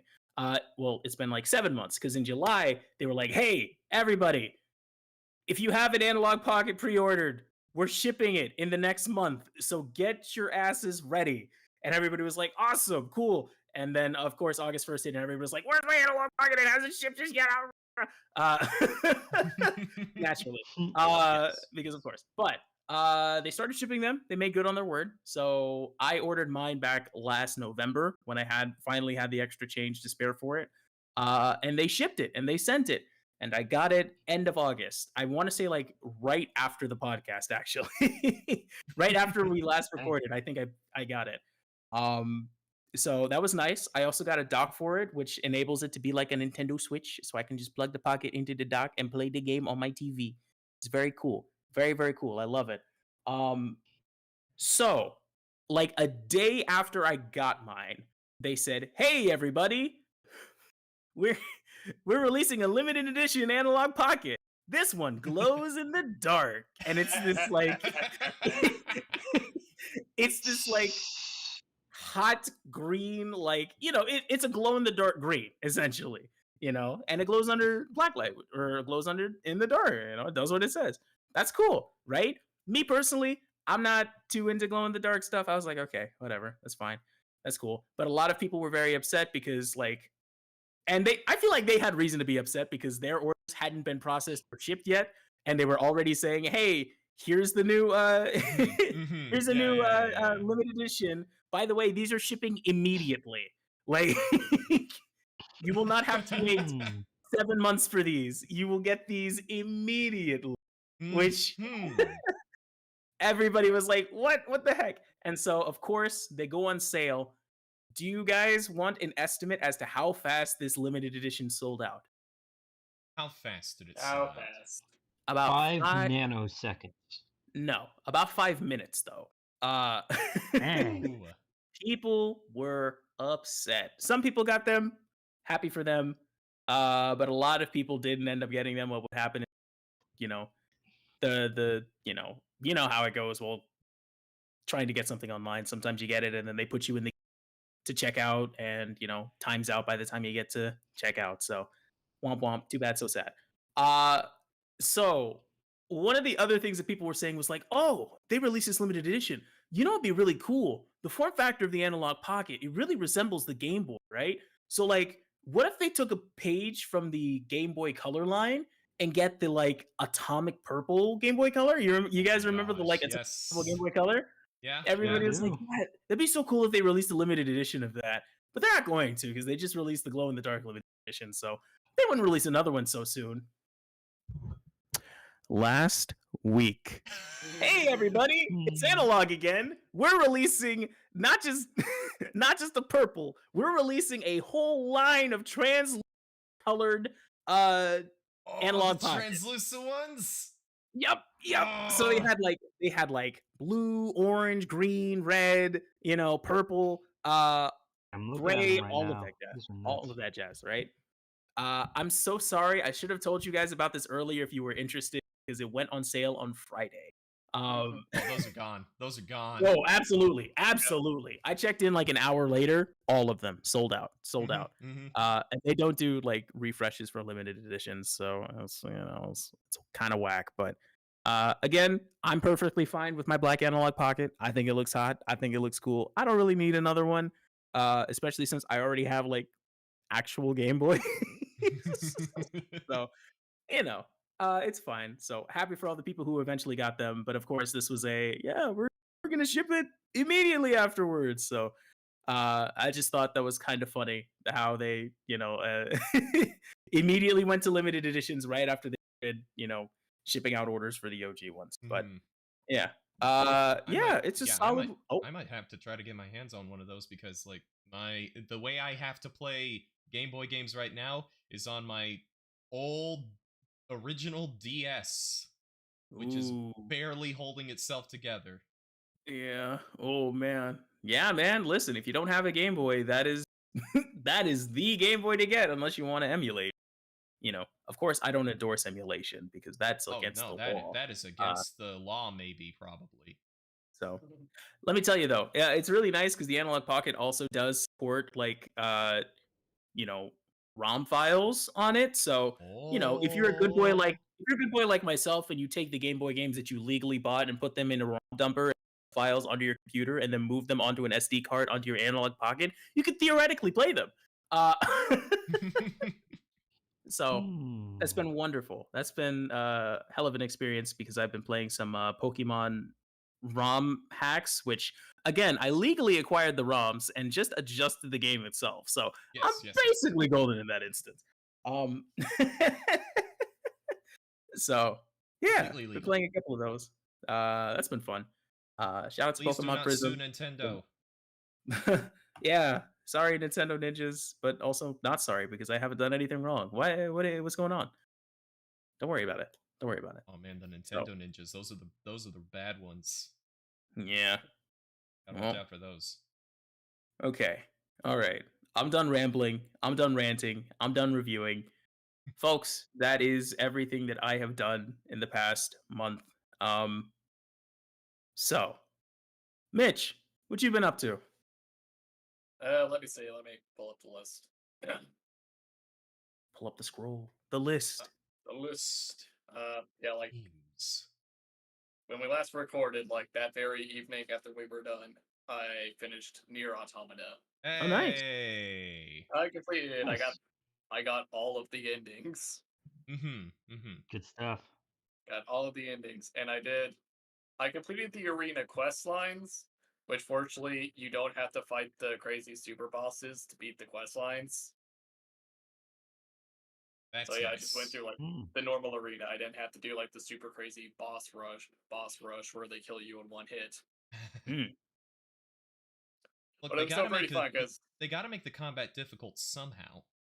Yes, I know. It was fun to like load up like all the best like chips I had and just completely clear through a room of level 90 enemies in berserk mode. It's like, finally a chance to use all these augments and actually use berserk mode. This is great, actually. So yeah, I got all of the endings, and then I had to delete all of my save data. Yep. Because Yoko Taro just loves that gimmick. He loves that gimmick.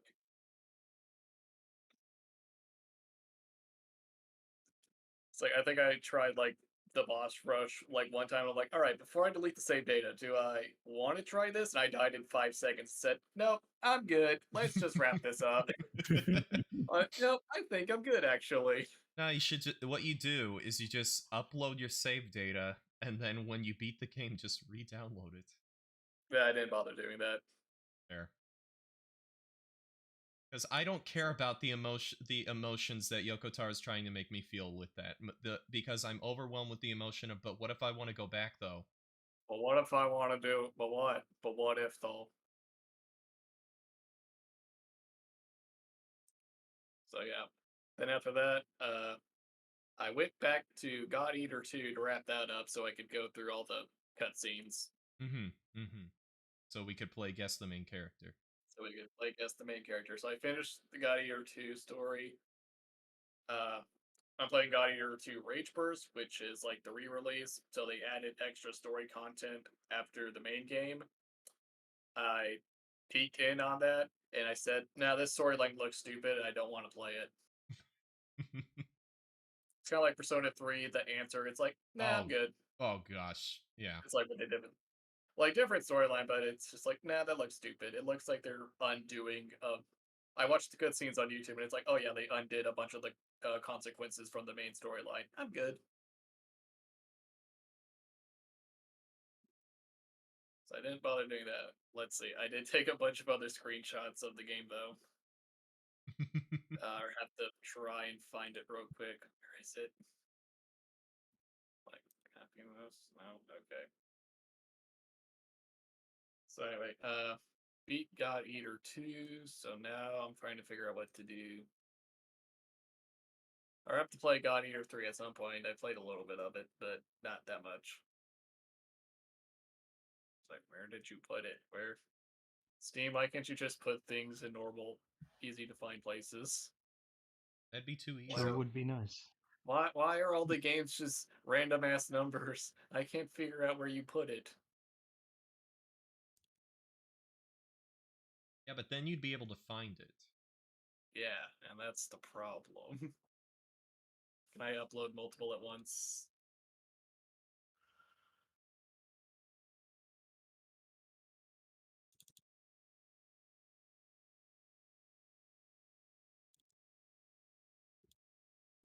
There we go.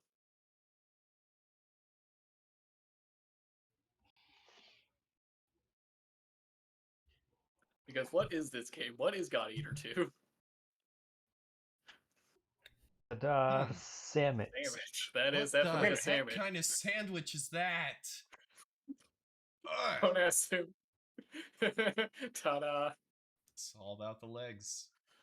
There's the weird leg guy. He's about legs.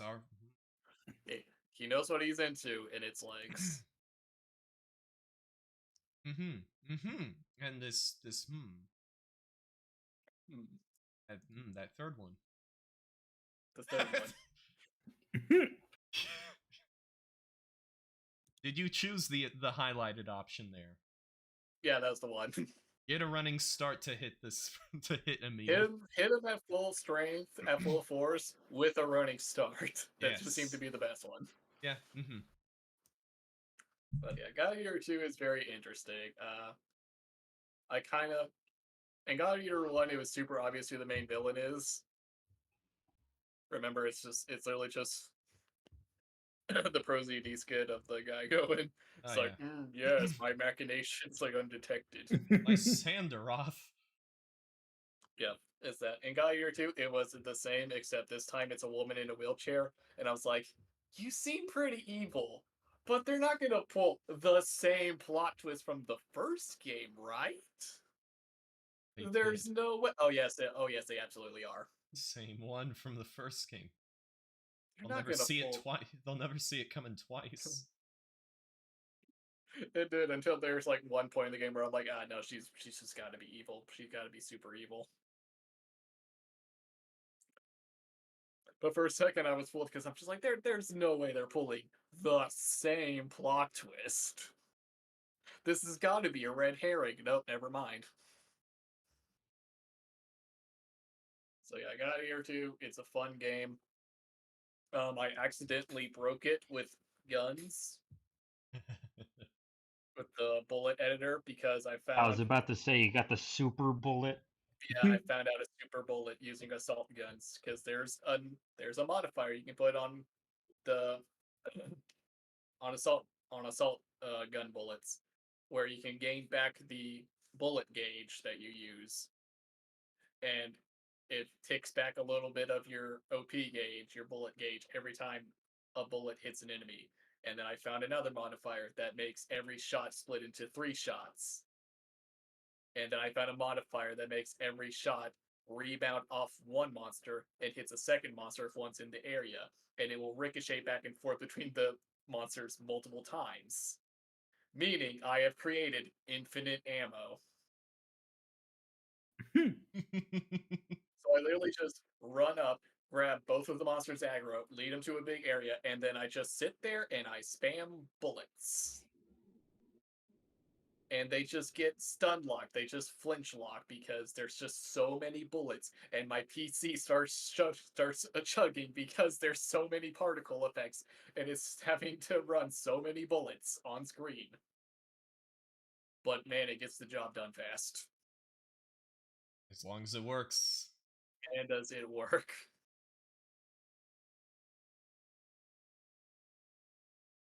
So yeah, I want to see how I end up breaking the game in God Eater 3. Or did they fix the bullet editor to make it not completely busted?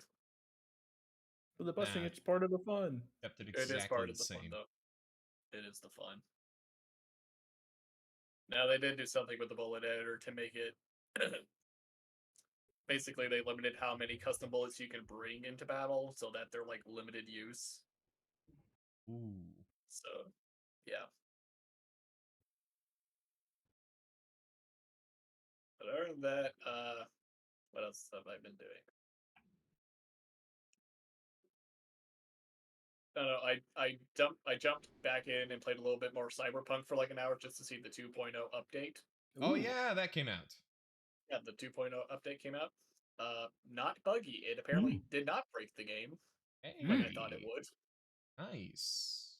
So yeah, I definitely am liking the new skill tree. I'm definitely liking the new cyberware system that they got.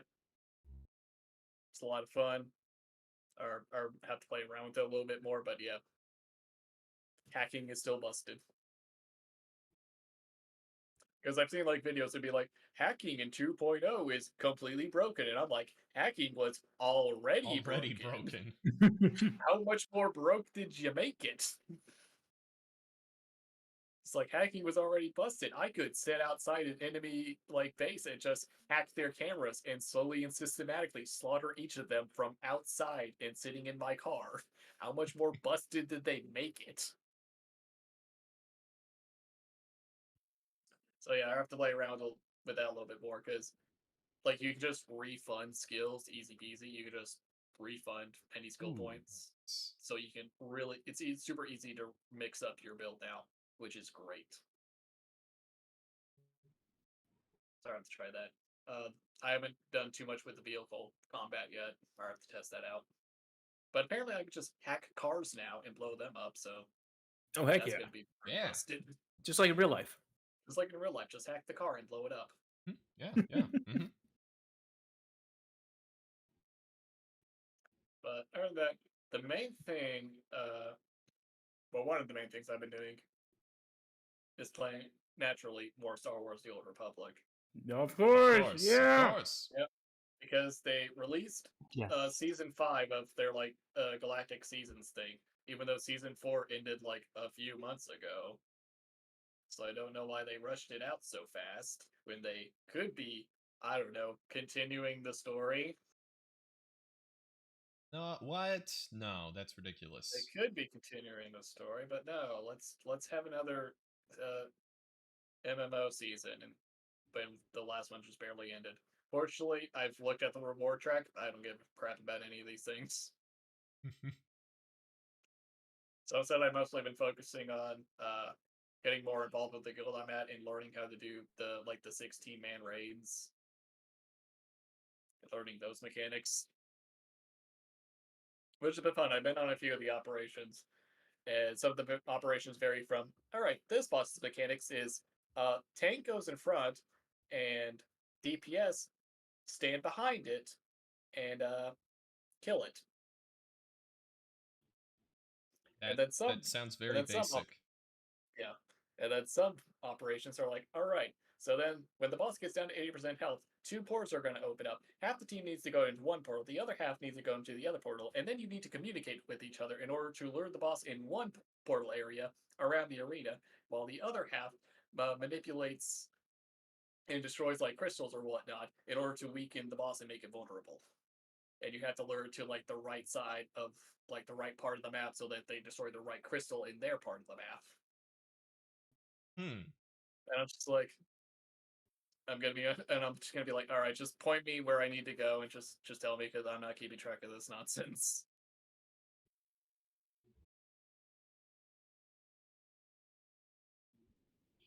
I'm still very much in the I don't know how to actually do this. Just tell me who to target.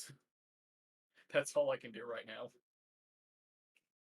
But yeah, they also released Ahsoka like armor sets and weapons based on the Ahsoka series that just released. It's like it hasn't even been out a week and they're already trying to cash in on it. Oh no, they must really need the money. Gotta cash in on, starting off the 2 people that were watching Ahsoka. Yeah. I don't know, I've heard it's not completely terrible. I've heard there's like one episode that people like, and I've seen the bits that people like about that episode, and they're wrong. I don't know. Just they're wrong, straight Yeah, up. they are wrong. Yes. Don't they know I know what's best for them? Oh yeah, I think they finally released the Baby Yoda pod officially. I saw that in the American market. The Baby Yoda pod is now officially up for sale. It's official. All right. It's official. They really need to make rent this month. They really needed to make rent this month. They really needed to keep the money going so EA doesn't shut them down. Like again, I am convinced that there's like a little system at EA where the moment the servers cost more than what Star Wars is making, a little light is going to go off in some dude's office, and they're going to be like, "Oh, we haven't shut down Star Wars yet? I thought we shut that down years ago. Time to fix this oversight." I thought we killed all of BioWare. It's like, I thought we killed them all already. I mean, they did transfer Star Wars from BioWare to a different developer now. Oh, yeah. I mean, BioWare Austin was pretty separate from the rest of BioWare anyway, so... Yeah.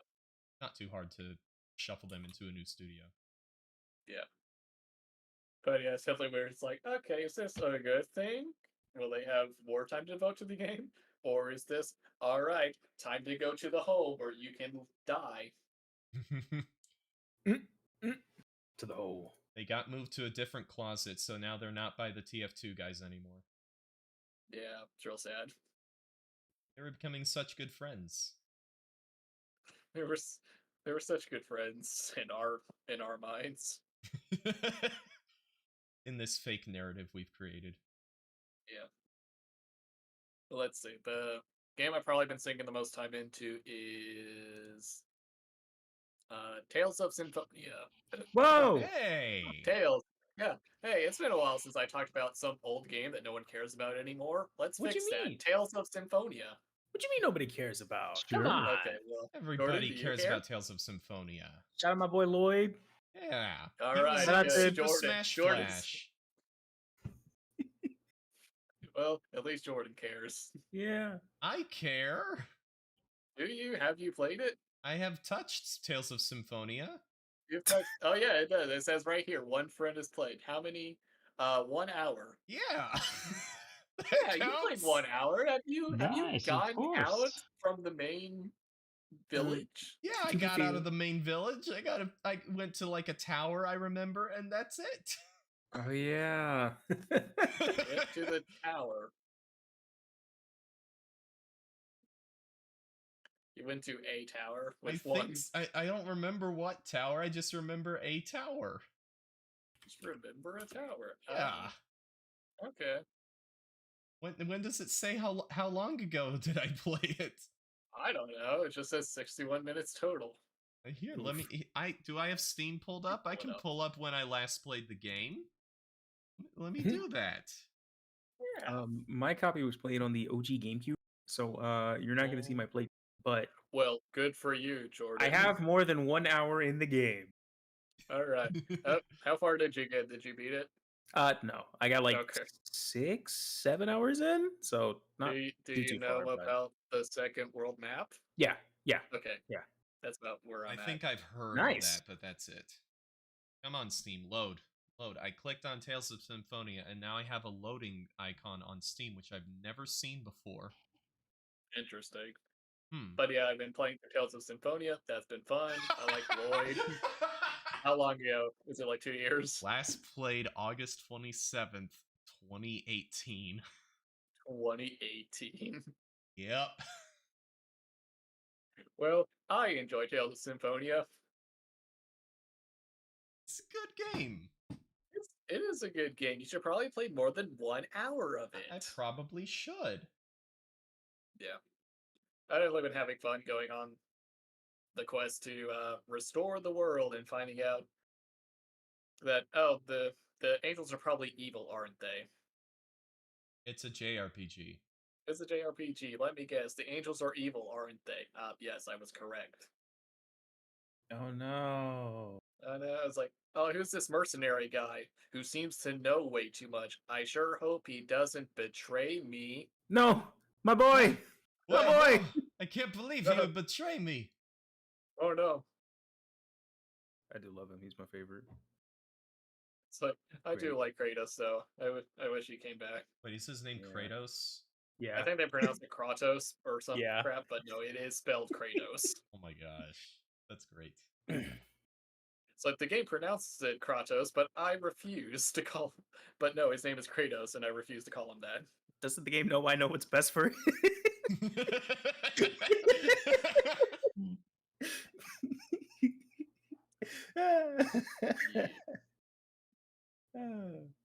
Let's see. So I think I got far enough that I've unlocked all of the party members, so that's been fun. Kind of mixing and matching party, kind of like the different party to see which ones I like for which encounters. I definitely like keeping Genius, the magic caster, on for like just random overworld battles and random mob enemies, and then having like the axe girl and the prisoner dude who just kicks people really hard for bosses because they all hit really hard.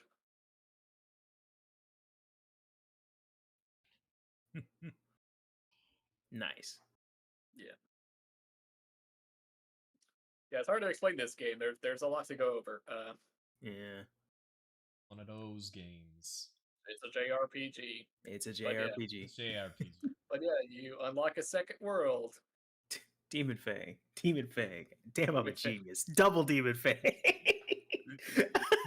Have you seen that video, Mitch? Oh, I gotta send it in the chat. All right, send it in Favorite. the chat. I Oh. usually do the stabby move and then the big shield bash move. I like that combo.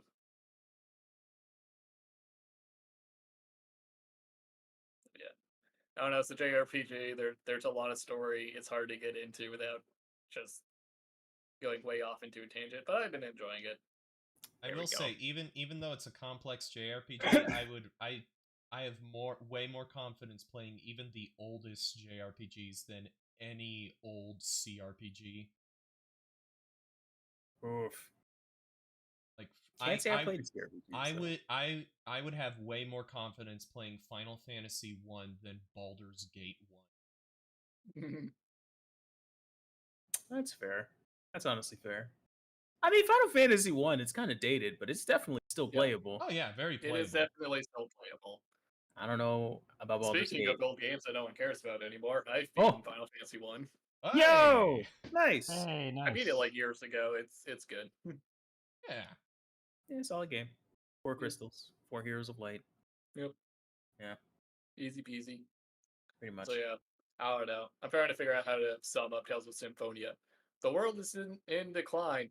Mana is fading, and mana is literally just the lifeblood of this world. If it goes Yeah. away, then crops will die and stuff. It's very bad. You need to replenish the mana and restore it by going on this magical quest that the angels send you on, and they're definitely not evil. Of course not.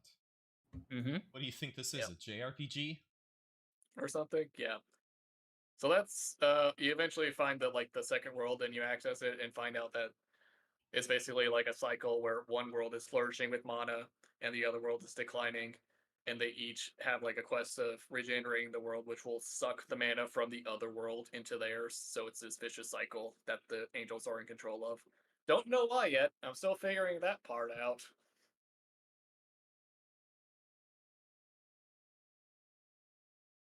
And I also think it might be connected to Tales of Fantasia, which I have played and beaten. Oh. But that one didn't have two worlds. That one was time travel based. That's how they got their second world, was time travel. So I'm gonna see how this leads in and where on the timeline Tales they take place in regards to each other.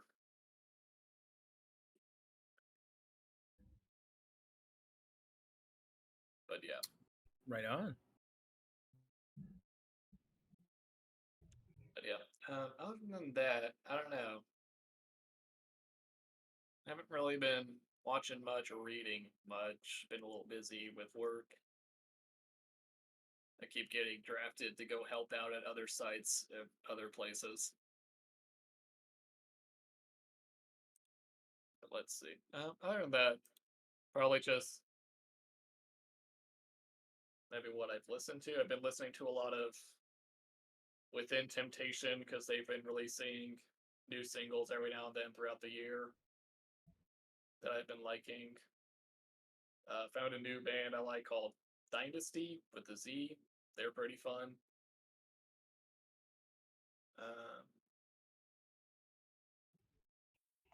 Oh, I did find a new like little animated cartoon on YouTube I've been watching called Murder Drones.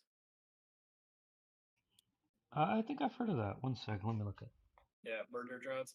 Because like the main dude animating it has released a couple of pilots, different pilots on his main channel that I've been watching. Oh yeah, this. Okay, yes, Yeah. I know Murder Drones.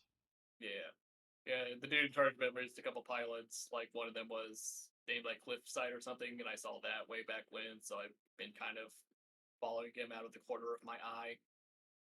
Keep that one. That's open. definitely an interesting series. Certainly And the guy, sounds interesting. it's very. Do you like horror comedy?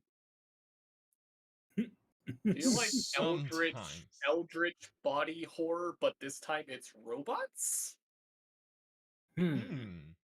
It's definitely interesting. I I sure recommend do. at least checking it out to see. And as someone who's been following like the animator for a while now, I'm noticing like he definitely has his character archetypes that he enjoys. He is definitely a fan of murderous yanderes. Hmm.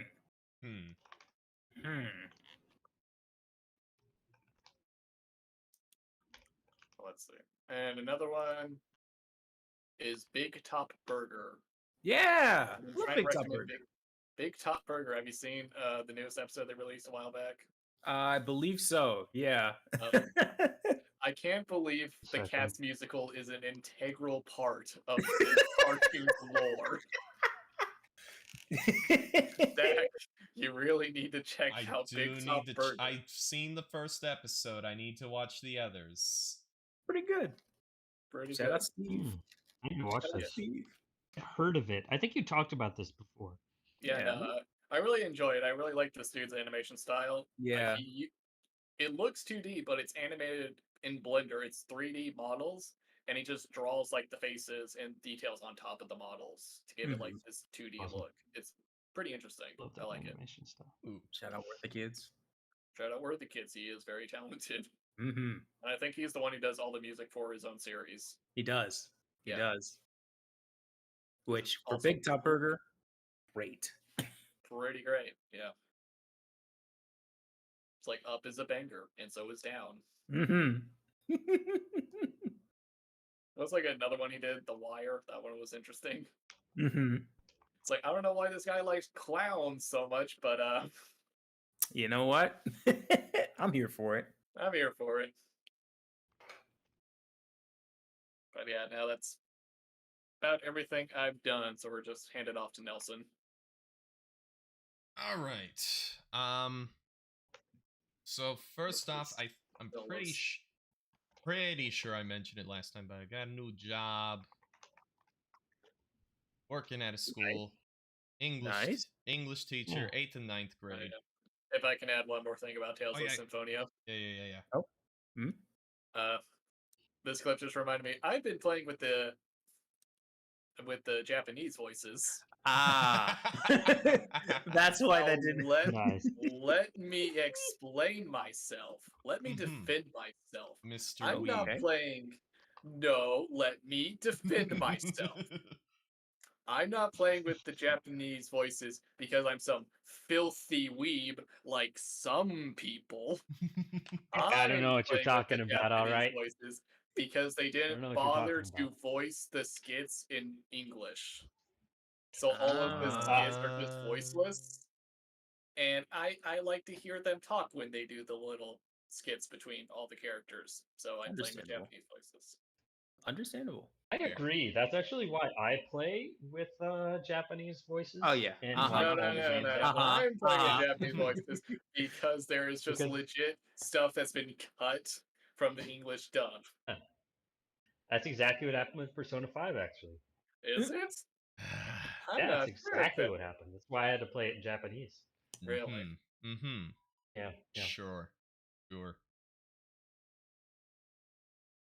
Okay, Anyway. that was it. That's all I needed to clear up. I needed to defend myself real quick. Anyway. Yeah.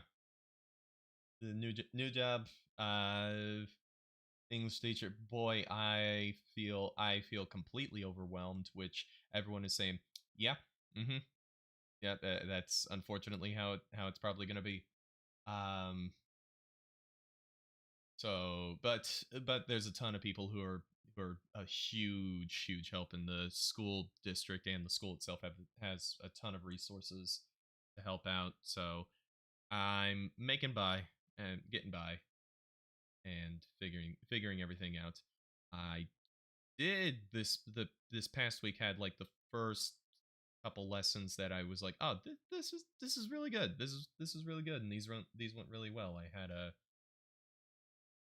for my ninth graders, I did like beginnings of plot analysis. So did the whole plot chart, introduction, exposition, rising action, climax, falling action, denouement, that stuff. Told them the story of Julius Caesar to help map that out, because that play just follows that plot chart perfectly to a T. Mhm. And then right after that, I was like, all right, most plots aren't going to look like this. Let's look at something else. Lion King. Almost everybody's seen Lion King. Let's plot that out real quick, and then had them plot out stories on their own. So that worked out. Nice. And then my eighth graders, we did theme, figuring out how do you get a theme from a story, and then as an exercise for that, I read The Telltale Heart to them. Classic. Yeah. And that was in their textbook, and I was like, oh, that's great. Awesome. I'll just perform that for them, because then they'll be interested. And it took it always, for each of the three classes, it took a little bit for them to get into it, but once they did, they were just glued to it. And then by the end, as I'm basically yelling, here, it's the beating of his hideous hearts, they were ecstatic. They loved it. Nice. Yeah. That's awesome. Yeah. And then I had my first Friday with my B-Day kids, because Fridays at this school suck. Oh. We have a block schedule, so Ooh. there's A days and B days. And apparently either last year or the year before, because that's what Kevin's told me, they had C days, Oh. where it was you have all the classes and it's just 45-minute blocks instead of hour-and-a-half blocks. Oh yeah. Yeah. That's right. That's Yeah. right. So honestly, I would prefer that, because I can keep everyone on the same page, instead of what we have now, which is Fridays flip back and forth between A days and B days. So if I keep going with the regular curriculum, one day's going to be ahead of the other for a whole week. and I don't want to deal with that. So I'm like, all right, I'll be honest with you guys. Fridays suck. I don't want you guys to get ahead of A-Day because this was the first Friday I had B-Day, kids. And I said, okay, so Fridays are going to be days where we do reviews, we go over stuff that you're having trouble with on like the tests and everything. And then if we don't have anything like that, we'll do some fun stuff. So I did a quick write with them, just like show them a picture. Now write this. All right, now you have like 2 minutes. All right, now write this. Now you have 3 minutes. Write this. You have 5 minutes, just to get them writing. Then I found a quizzes over author's purpose, because that was something that a couple of the classes were struggling with. So that worked out really well. And then after that, I did an exercise that's actually recommended in the district resources, called First Chapter Friday, where I read the first chapter of a book to them. And so I'll get into what I read to them in a bit, because it's a little bit, it's got a little more to do with than just them, because I was reading it anyway. And then after that, I gave them some time to just read. And I said, all right, you need to either be reading or be working on something from my class or another class. I don't want anything else. If you don't have a book, I have books. Come up and we'll get you a book. So that worked out pretty well. Nice. Yeah. So I'm slowly figuring out what I'm doing. Eventually, I'll maybe know kind of what I'm doing. That's that's how it starts. One of these days, I'll be able to just, if I have a bad day, just pull a lesson plan out of my butt. But not there yet. So going on, I'll quickly go over some books. Not technically all that I've read, because I haven't really read a ton. I haven't had too much time with my job.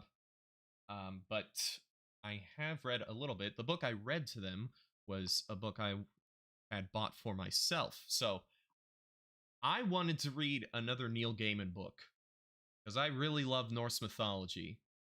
I freaking love that book. But after I read Norse mythology, I was like, hey, I should read more Neil Gaiman. What's a very popular book he's written? I've heard a lot about American Gods. Let me get that. So way back when I read Norse mythology, I bought American Gods right after that, and I read the first chapter, and I was like, ooh, this is really interesting. Oh, this is awesome. I want to keep reading. And then I got to the first Somewhere in America chapter, and I read that, and that was the most that was the most disturbing thing I've ever read in my life. I put the book down. I haven't picked it back up. Oh my goodness. Yeah. Just beyond disgusted, straight into disturbed. Oh my goodness. You know. I know exactly the one that you're talking about. Mm-hmm. Unfortunately. And so I was like, I really want to read another Neil Gaiman book, because Norse mythology was so good. And he's also like a very prolific and versatile fantasy author. And so, I want to read something of his that, but I don't want to read American Gods. I will say it gets better after that. I'm sure it does. I'm sure it That's does. very much a departure from the rest of the book. 100%. But oh man. But I've even heard from like people it's divisive among the Neil Gaiman fans. So I understand. But instead, I got 2 different Neil Gaiman books, and I started reading one. I started reading Coraline. Oh yeah, Yeah, Okay. because Classic. Absolute classic. yeah, I had forgotten that was a Neil Gaiman book. So I've seen them. I've seen the movie. The movie's great. The movie's fantastic. Leica animation is phenomenal. Absolutely gorgeous. That movie is barely for kids. Yep. This book is barely for kids. Yep. I read up the story of how it got published, and it was like for a while it had trouble getting published because people were like, this is way too scary for kids, man. Neil, this you're saying this is not a kid's book. Come on. And then it was either his agent or one of his editors read it to her daughter, and then and said, "Oh, my daughter loved it. I'll fight for it. Let's get it published." And then it got published. And then years later, he actually met the daughter, and his daughter said, "Oh, I was terrified the entire time, but I was worried that if I said I was scared, that they would stop reading it, and I would never be able to sleep again." Oh no. Oh no.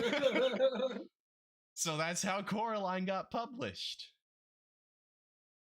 I'm more than halfway through the book. It's not a difficult read. It's a pretty quick read. And it's great. It's fantastic.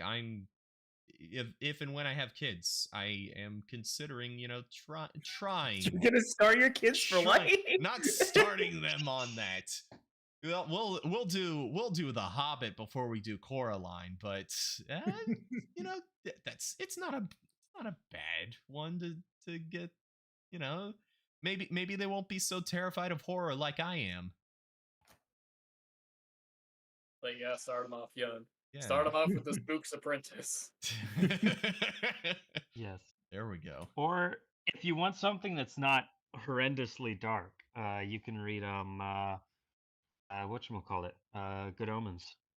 Good Omens, Yeah. I do have Good Omens, and I do want to read that. Yeah, I watched the first 2 seasons with my girlfriend. It's one of her favorite shows. So really freaking good TV show. David Tennant steals the show in that. I have to see it because of David Tennant. Yes. Oh, he's fantastic. He's like a demon who's like basically like a lovable scamp. He's like a good demon, basically. Mm-hmm. Yeah.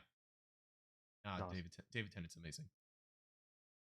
But yeah, I got Coraline, and then I got a couple other books because my job is in it's right close to the Barnes and Noble I've been going to for years. So sometimes I'll just decide after work, yeah, I'm gonna go to Barnes and Noble. It's terrible for my bank account, but I like it. So I've gotten a couple books. I got Coraline. I also got another Neil Gaiman book that I plan to read, The Ocean at the End of the Lane. Seen it. Haven't read that one. It's one of his one of his other like highly acclaimed books, so I plan to read that at some point. And it's also not too big, so that's nice. I also got looking back at those. I got the 3rd volume of Vox Machina Origins because I saw that was out. That comic's out. Ooh, nice. Cool. Yeah, I love the first 2 volumes, so I'm gonna read that. And I also got while I was there, I also saw the illustrated edition of the 2nd Witcher short story collection, Sword of Destiny, which is maybe my favorite book in that series. So I picked that up right away because the illustrated version of The Last Wish is beautiful, and so is this one. Gorgeous. This time they decided to go with a different artist for each short story, so that was nice looking through them and getting a little like the art has a consistent theme where it's monochrome except for anything that's blue. Anything that's blue is colored, which is how The Last Wish was. It was monochrome, but red was colored. It looks cool. Nice. And then what else did I get? Oh yeah, because I do eventually like still plan to teach college at some point, unless this job ends up completely taken off. I got what I call a smart book. Ooh. It is Okay. the title of the book is English Literature in the 16th Century, excluding drama. No drama whatsoever. Interesting. They don't No tell you drama. about Eddie's No drama. marbles. Absolutely not. No drama whatsoever. Because Shakespeare's here, but no, none of his plays. And it is written by C.S. Lewis. Oh shoot. Yeah, yeah. So that was why I picked it up, because I saw it. I was looking for Beowulf, because I was thinking, I might teach Beowulf at some point to the freshmen, and so I was scouring for Beowulf because I wanted to find the Tolkien translation, and I could not find it at Barnes and Noble. I ended up having to get it off of Amazon. But while I was looking over in the poetry, drama, and literary criticism section, this was just sitting there, and I was like, oh, C.S. Lewis wrote some of this. I'll pick that up and chip away at it over the course of 10 years. That sounds great. So yeah, I need to keep my brain sharp, otherwise these kids are gonna dumb me down. Dang. Some of these kids are stupid. I love them, but they're stupid. I mean, they're kids. They They don't are. know any better. They Literally. Literally, their prefrontal cortex is not developed. Exactly. Adorable. Fill them with knowledge. Yes, fill them with knowledge. Fill them with an Knowledge appreciation and knowledge. for Tress of the Emerald Sea. A book I could never get into. Yes, of course. Yes. Yes. I get a call from one of my principals just saying, "Hey, what book are you teaching? Don't worry about it. What? Don't worry about it, boss. Boss, don't worry about it. Don't worry about it, boss." No, All right, everybody. no. Not Tress of the Emerald Sea. You whip out American Gods on it. You drop that in their lap. In-depth study on the first Elsewhere in America chapter. Like, kids, if you think you're a reader, you haven't seen nothing yet. Oh no. Yeah, no, that book is not for kids. So kids. So kids. You're getting around this age, you think you want to do this thing called having the sex. No. Let me tell you, it's not worth it. You're wrong. You're wrong. See, the issue is I would do that and one kid would be like, "Oh," and I'd ruin him forever. Oh. Well. He'd become a weird Sonic fan. No. Okay. I'm gonna be so real with you, Zach. I'm gonna be so real with you, Zach, and I'm gonna give you something uncomfortable. If he wasn't already a Sonic fan by the time, like, oh no, that is 8th and 9th grade. That is peak Sonic fan. If you can make it out that end at like 8th and 9th grade, you're golden. You're good. But dilly dally in there any longer than that. Oof. I got out before then. It's Jover. It's taking around too long. So I got out before then. I was like, man, I love Sonic Adventure 2 and I like Sonic Heroes. Past that, I don't know, man. That Never colors was lose great. joke. Colors don't go back to Colors. That's all right. I touched dude. After years of hearing people sing Colors praises because it came at a drought of good Sonic games. I remember that drought. Oh. it came out and people were like, "Oh my gosh, finally, it's a good Sonic game." And after like a decade of hearing that, I bought it at the GameStop when it used, and I brought it home and I was like, you know what? I'm in the mood for a good Sonic game. And I played that and it was like, oh, first level, it feels a little weird, but yeah, it's good. Then I get to one side scrolling section and I was like, oh, this is the worst. This is awful. I hate it so much. No, it was even before then actually, because I did one homing attack into the air when there wasn't an enemy to target onto, and I went, ew, gross. No, I hate it. Dang.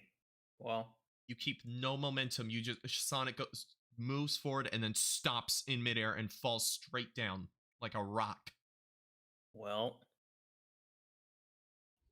I hate it. I hate it so much. And Generations doesn't do that. I genuinely don't know how Sonic is still even a thing after how many utterly horrendous games have been produced as part of that IP. Because True. occasionally they'll come out with one that, hey, this is pretty good.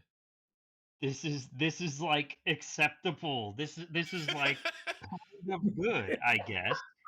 The part for Sonic fans is unfortunate. That makes me very sad. Listen, the first three, the second and third Sonic game were really freaking good. Yeah. And Sure. Sonic Adventure 2 has some really good moments. Nope. I'm sorry. I'm gonna take a hardline Pat stance here. Anything adventure, any 3D Sonic, any don't 3D care. Sonic, I not don't good. care. Look. The Knuckles and Rouge stages can be pretty rough, and I get why people don't like the Eggman fighting and freak Tails. Knuckles. We're looking out for emeralds. You ready? Dude, the music's great. You gonna diss Pumpkin Hill? You gonna diss Pumpkin Hill right now? I'm not gonna. Well, I am gonna diss Pumpkin Hill, but I'm not gonna diss Pumpkin. Jordan. You may say the 3D Sonics are bad, but consider this: do the 2D Sonic games have Chow farming? It's true. Yes, no. Is Chow Garden in the 2D Sonic games? Is Chow Garden in the 2D Sonic games? No. I'm sorry, but if your mini game is better than the actual game, if your mini game is better than the actual game, then that's not a reason to sing the game's praises. Hey, it's only sometimes better. Only sometimes. That doesn't help your case. Hey, the base game with Sonic and Shadow levels, those are great. Sonic and Shadow levels are great. Those are. And Eggman stages aren't that bad. They're pretty good sometimes. You're pushing it. And if it. Look, if you mod the game and get the freaking No.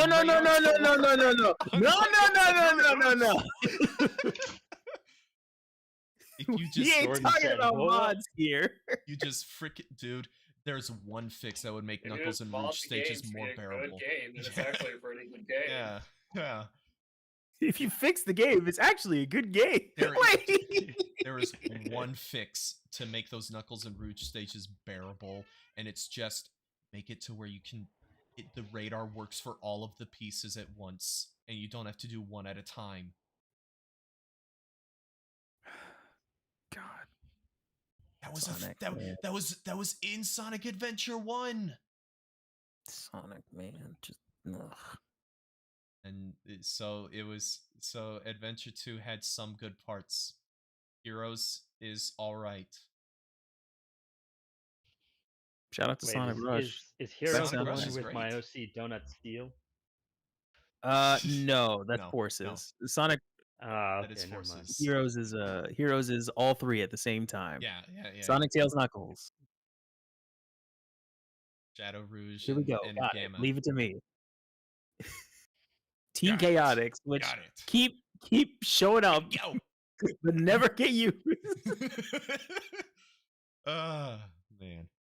And then the day stages of Sonic Unleashed are pretty darn good. They're pretty darn good. And then you have the frickin' night stages that take like 15 minutes each one. Oh boy. And then Generations is a pretty good game. Story's terrible, but the game is good. You're playing a Sonic game for the story?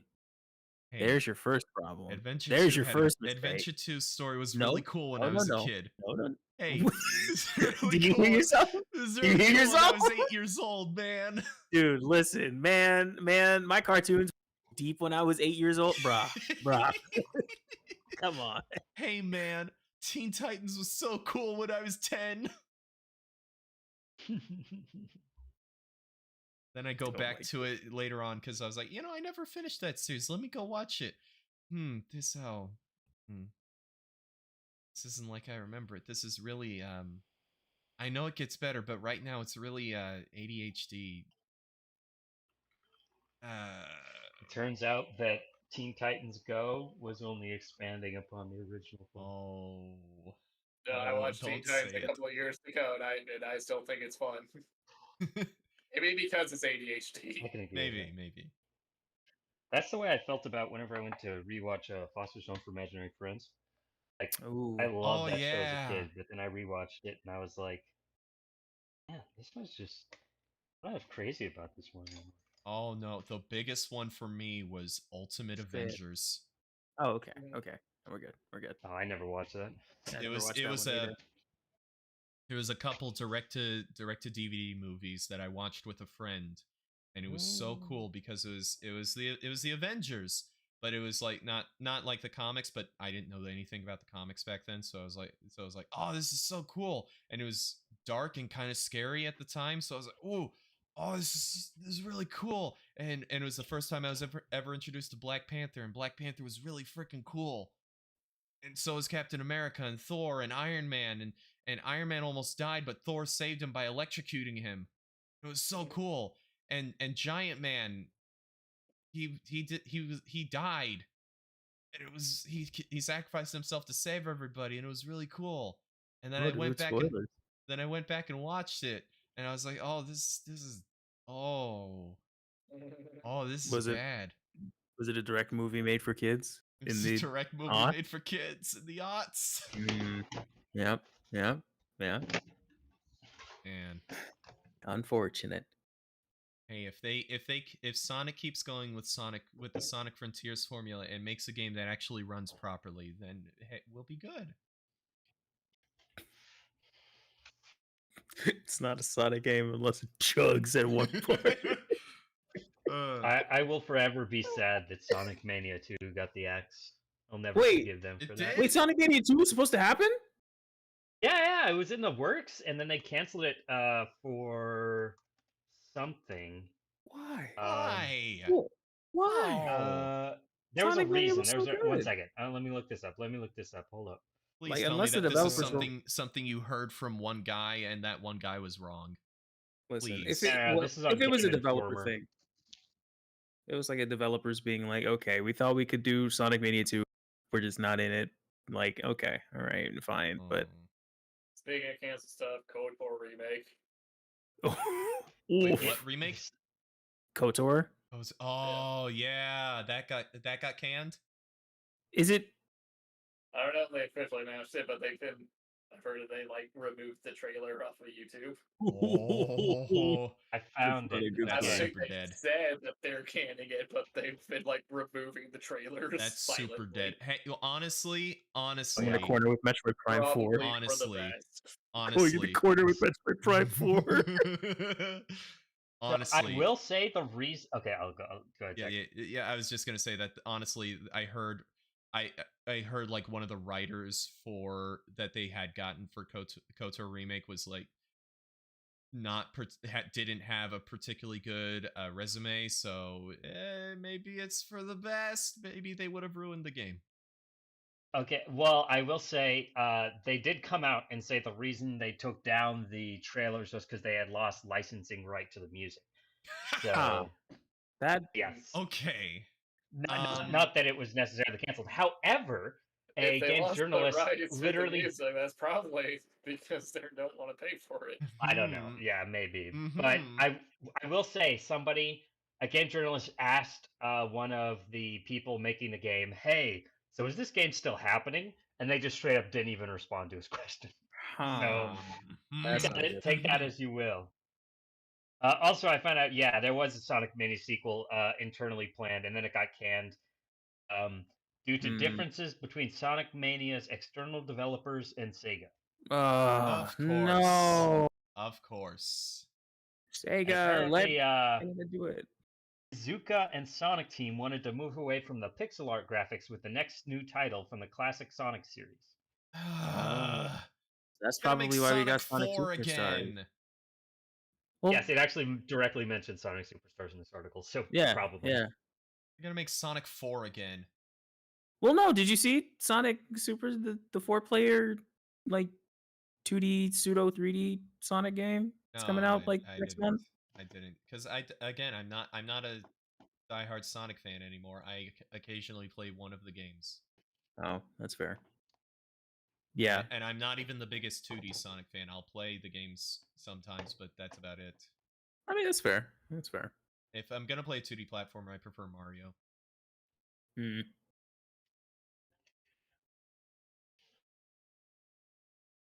Excited for Super Mario Wonder then? Yes, yes, I am. Can't wait to make Mario get high. So Dude, excited. It's gonna be great. Yes. Can't wait for Mario, no. all the fireflowers to start talking to him and telling him, please, please leave me alone. Don't eat me. I can't wait for the blocks to start speaking to him and saying, please, please leave me alone. I'm a toad. No, please, I'm still a toad. I'm a toad. Remember, I'm a toad. I can't wait to start playing the game and one of the flowers says my entire address and then goes back to speaking in random Mario. This is your IP address. Is that the No, one my with, full with my the elephant home power up? address. And your social security number. And my all social security number. all 9 digits. Let's see.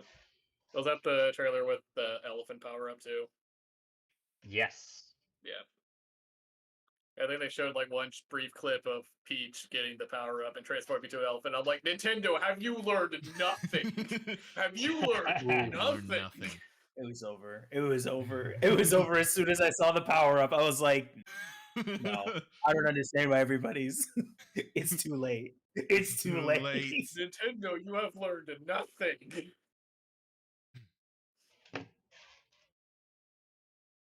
And anyway, what was I talking about? Who would win in a fight? The elephant Peach or Bowser? Elephant Peter Bowsette. Oh no. I think Bowsette has a bit more wide appeal. Damn. Unfortunate. True. But boy, the people that like Elephant Peach, They're gonna be real devoted. it's like foot people.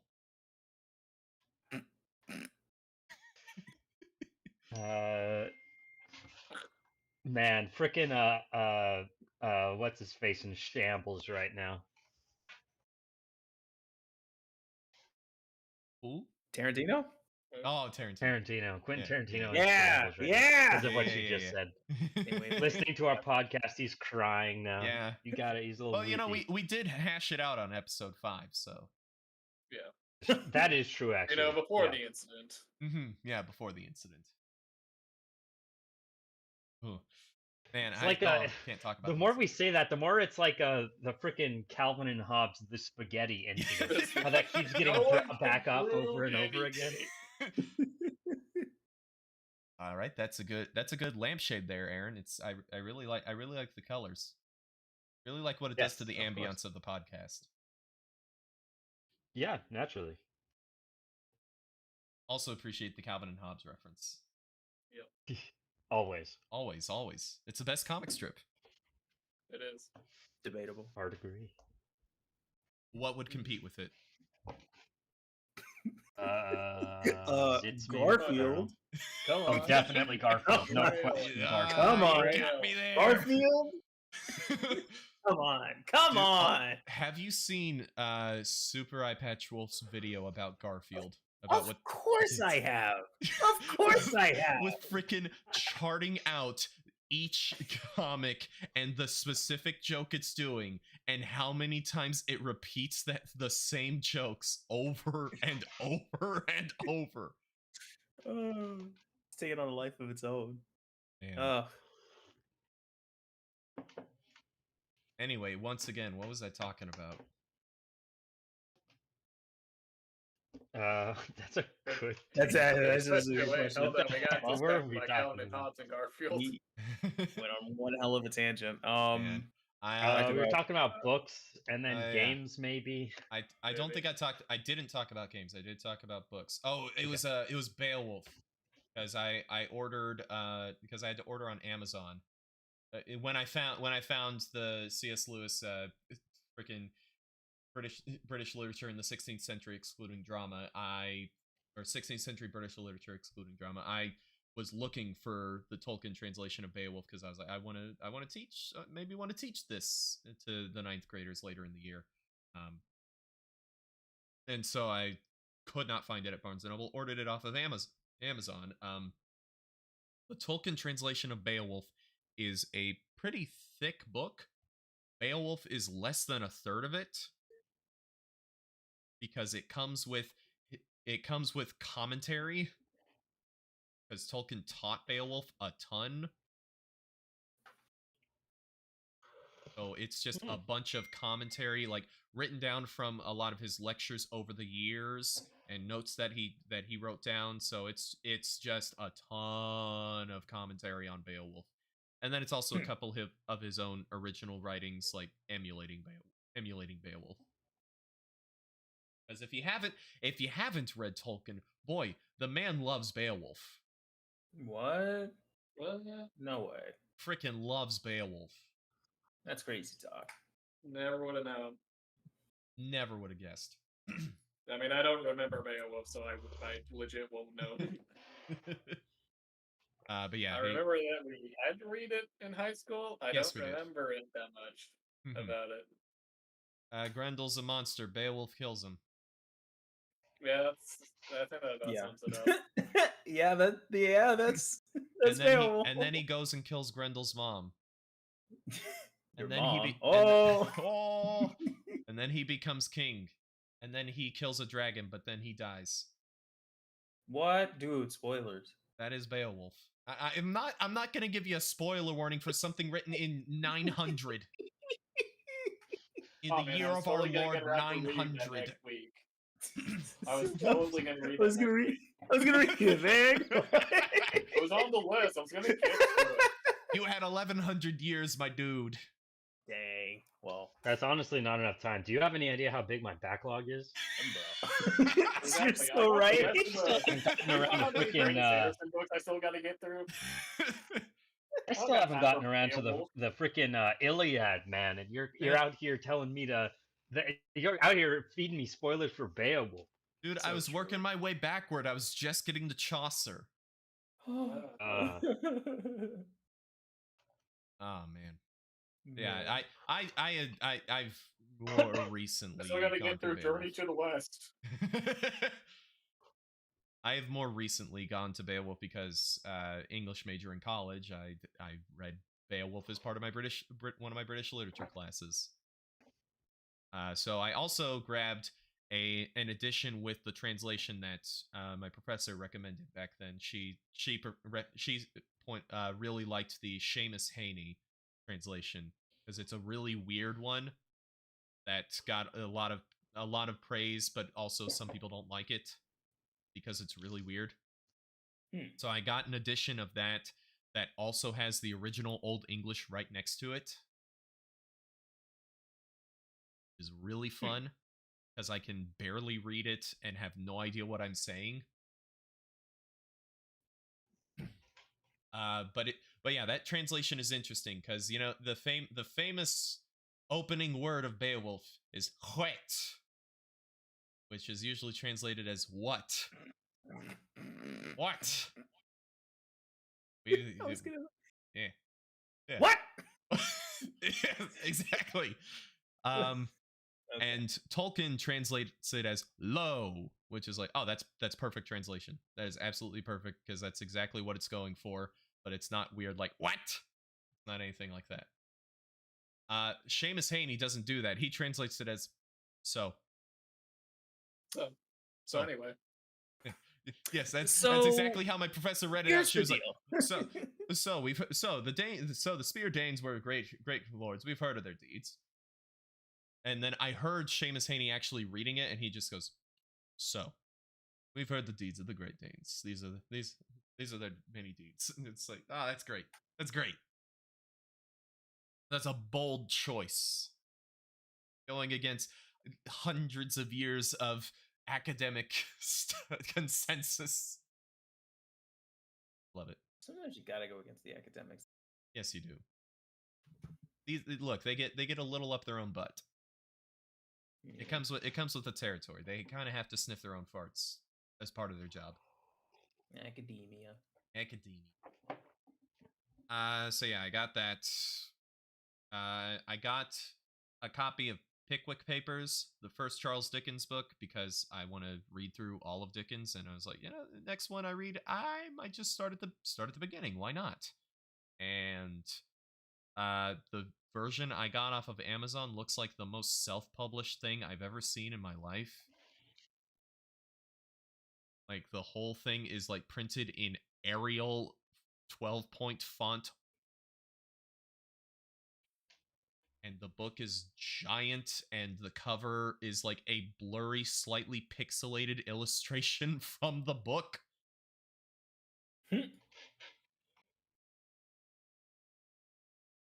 So I might find that for my shelf, for the sake of my shelf, I might find a better looking version of that. But it's really hard to find good looking versions of classic books because they all, like, Barnes & Noble has terrible covers half the time. Or if it's a lesser known work from an author, they just won't have it, and you have to go to like someone who specifically publishes classics, or like someone, it's a part of a collection where this person wrote introductions for and a little bit of commentary for all of this author's work, and here's a collection. Or you could find some random manga version of it. It's true, I could, but I don't know that there's a manga version of the Pickwick Papers. Oh, you willing to bet on that one? Let's see. You know what? I'm almost willing to bet on that one. Let's see. Because if No, you're going for not. if you're going for early Dickens, Oliver Twist is right next to the Pickwick Papers, and it's way more well known. Yeah, I'm pretty sure there's an Oliver Twist. Oh yeah. There's gotta be an Oliver Twist Oh, manga. there sure is. In fact, there are multiple, it would seem. Because it's the second most well-known Dickens thing. The only thing more well-known is frickin' Christmas Carol. In terms of the stories, it's Christmas Carol, Oliver Twist, Tale of Two Cities. And really, most people just know the first line of Tale of Two Cities. Yeah, it's part of the manga classic series, which is adapted all those other. You know, they got manga East of Eden. I'm about to read that now. Yes. No, that would be hilarious. No, that would be hilarious. No. Oh man. Oh man. Pretty sure those are the same people who did the manga Scarlet Letter. Yeah, and yeah, they are. Yeah, that's the best way to read Scarlet Letter. Unfortunately, they actually kind of is because it cuts out Nathaniel Hawthorne's writings. Yeah, dude, I'm going to cry if admin tells me I have to teach the Scarlet Letter. Nah. Bring me as a guest speaker so I can rant about how bad Nathaniel Hawthorne is. Dude, I'll have covered it all myself. I'll be doing that too. Look, if that happens, I will directly just go to my kids and my classes, and I will just say, look, guys, I'm going to be. They're making me do this. I'm going to be 100%. I'm going to be 100% honest with you all. I hate this book. I despise this book. Terrible writer. I think Nathaniel Hawthorne is a terrible writer, and I think it's a travesty that his books are considered part of the academic canon. I hate it so much. All right, let's read it. Well, let's read it. Hey, this is gonna be fun. This time we get to critique the book and say why it's bad instead of good. Exactly. Now you get to talk about why you don't like a book and explain why this book sucks.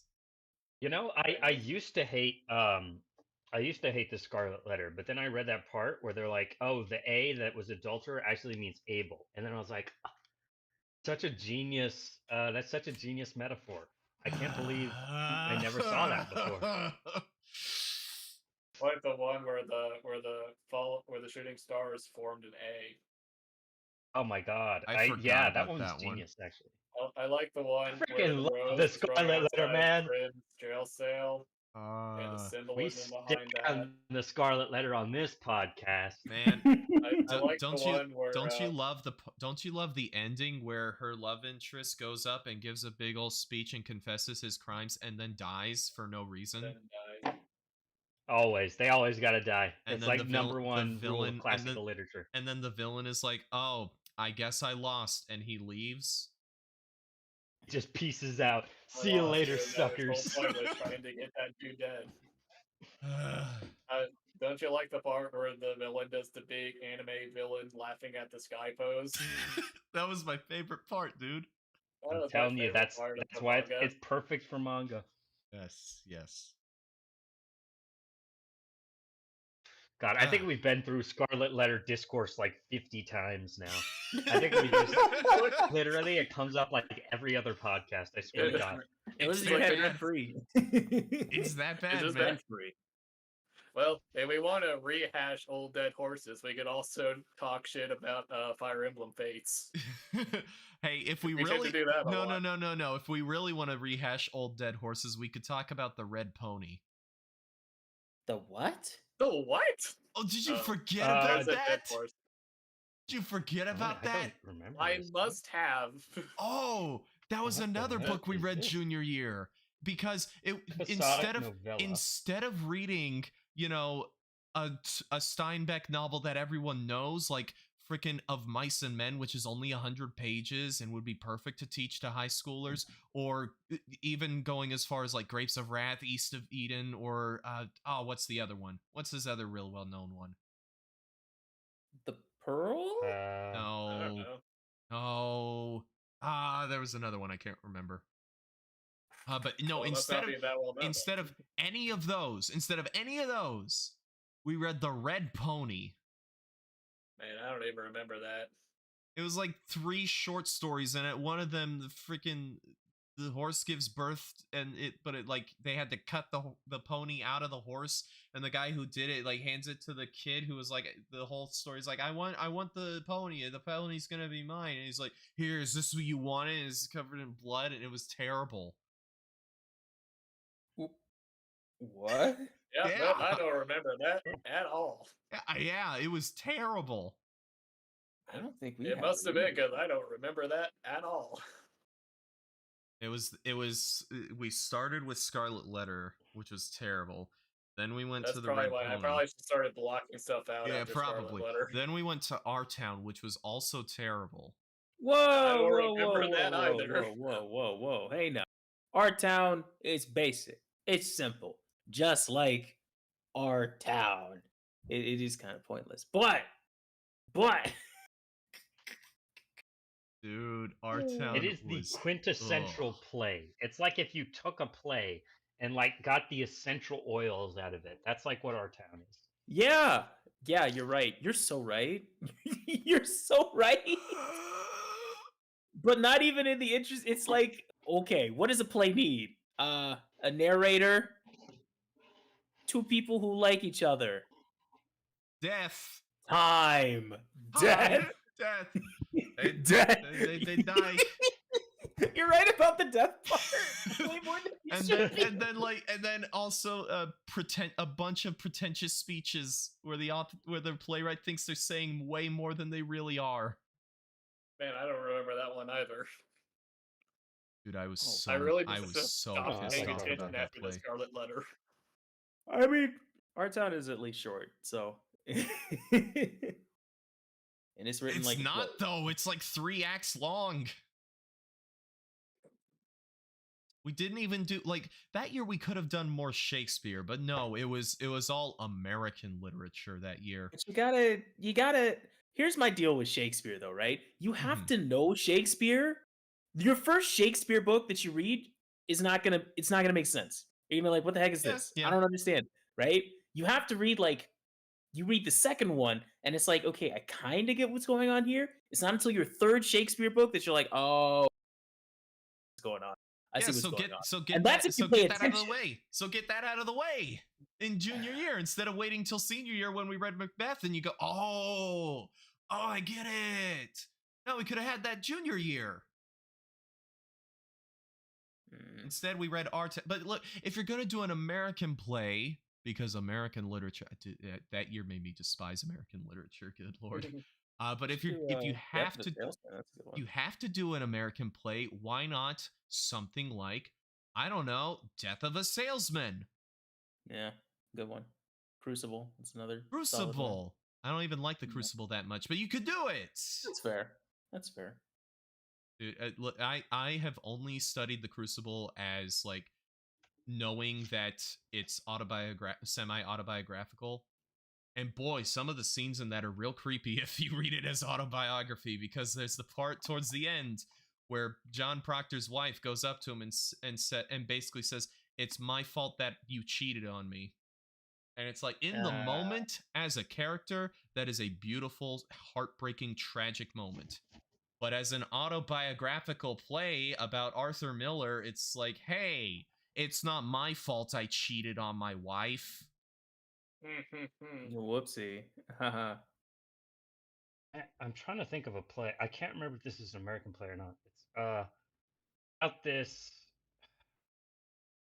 What is it about? It's about a woman who she leaves her husband at the end and gives like this big old rousing speech about how basically the man's distrust in her is so crippling that she can no longer be with him. And I'm trying to remember what it's called. Oh, Doll's A House? Doll's It's an American House. play. Yeah.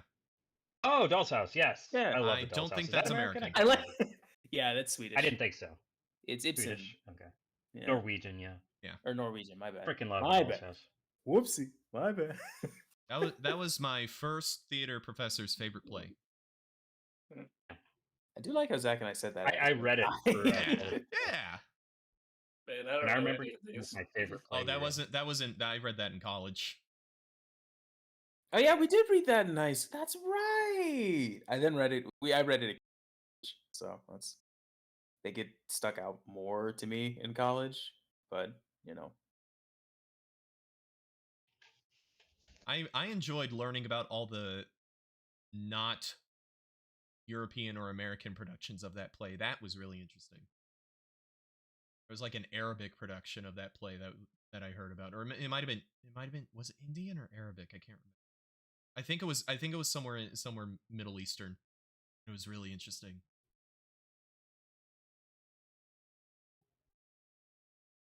Yeah, the only things I remember from like high school English were like Shakespeare and the Scarlet Letter for two very different reasons. You don't remember Animal Everything Farm? else? Oh yeah, Animal Farm. Animal Farm, To That's Kill a like Mockingbird? So now you're listing some that I do remember. Yeah, we read some good Gotta stuff Kill a with Mockingbird. we read some good stuff with Dr. Richardson. Yeah, like senior year. I don't remember anything from the American literature year.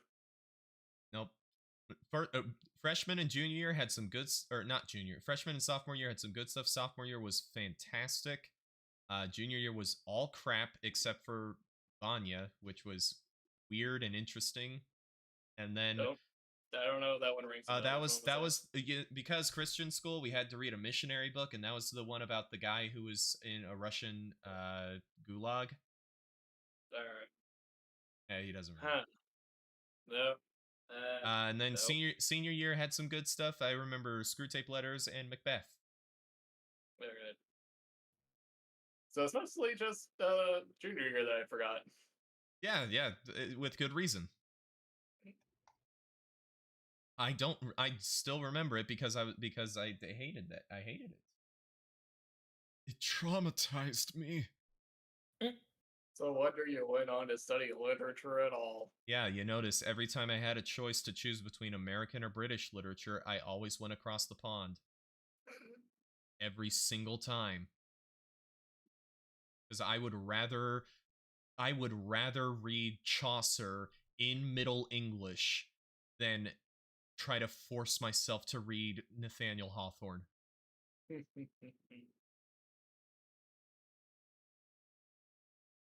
Anyway, what was I talking about? We can't keep going on these tangents. We're gonna be here all night. Where were we? Where am I? Video games. Video games. Talk about video games. Hold on. I got Beowulf, and I did that, and that's it for books. You did Beowulf. Yeah, I did the We got Beowulf. distracted again. I am gonna have to read Romeo and Juliet because next week I'm starting on that with my high schoolers, and I'm also gonna have to read the play, The Diary of Anne Frank, because that's what junior high is gonna be doing. Nice. Yeah, so I get to teach these kids about the Holocaust. Fun times. I'm sure that will go over incredibly well with them. If they take it seriously, it will.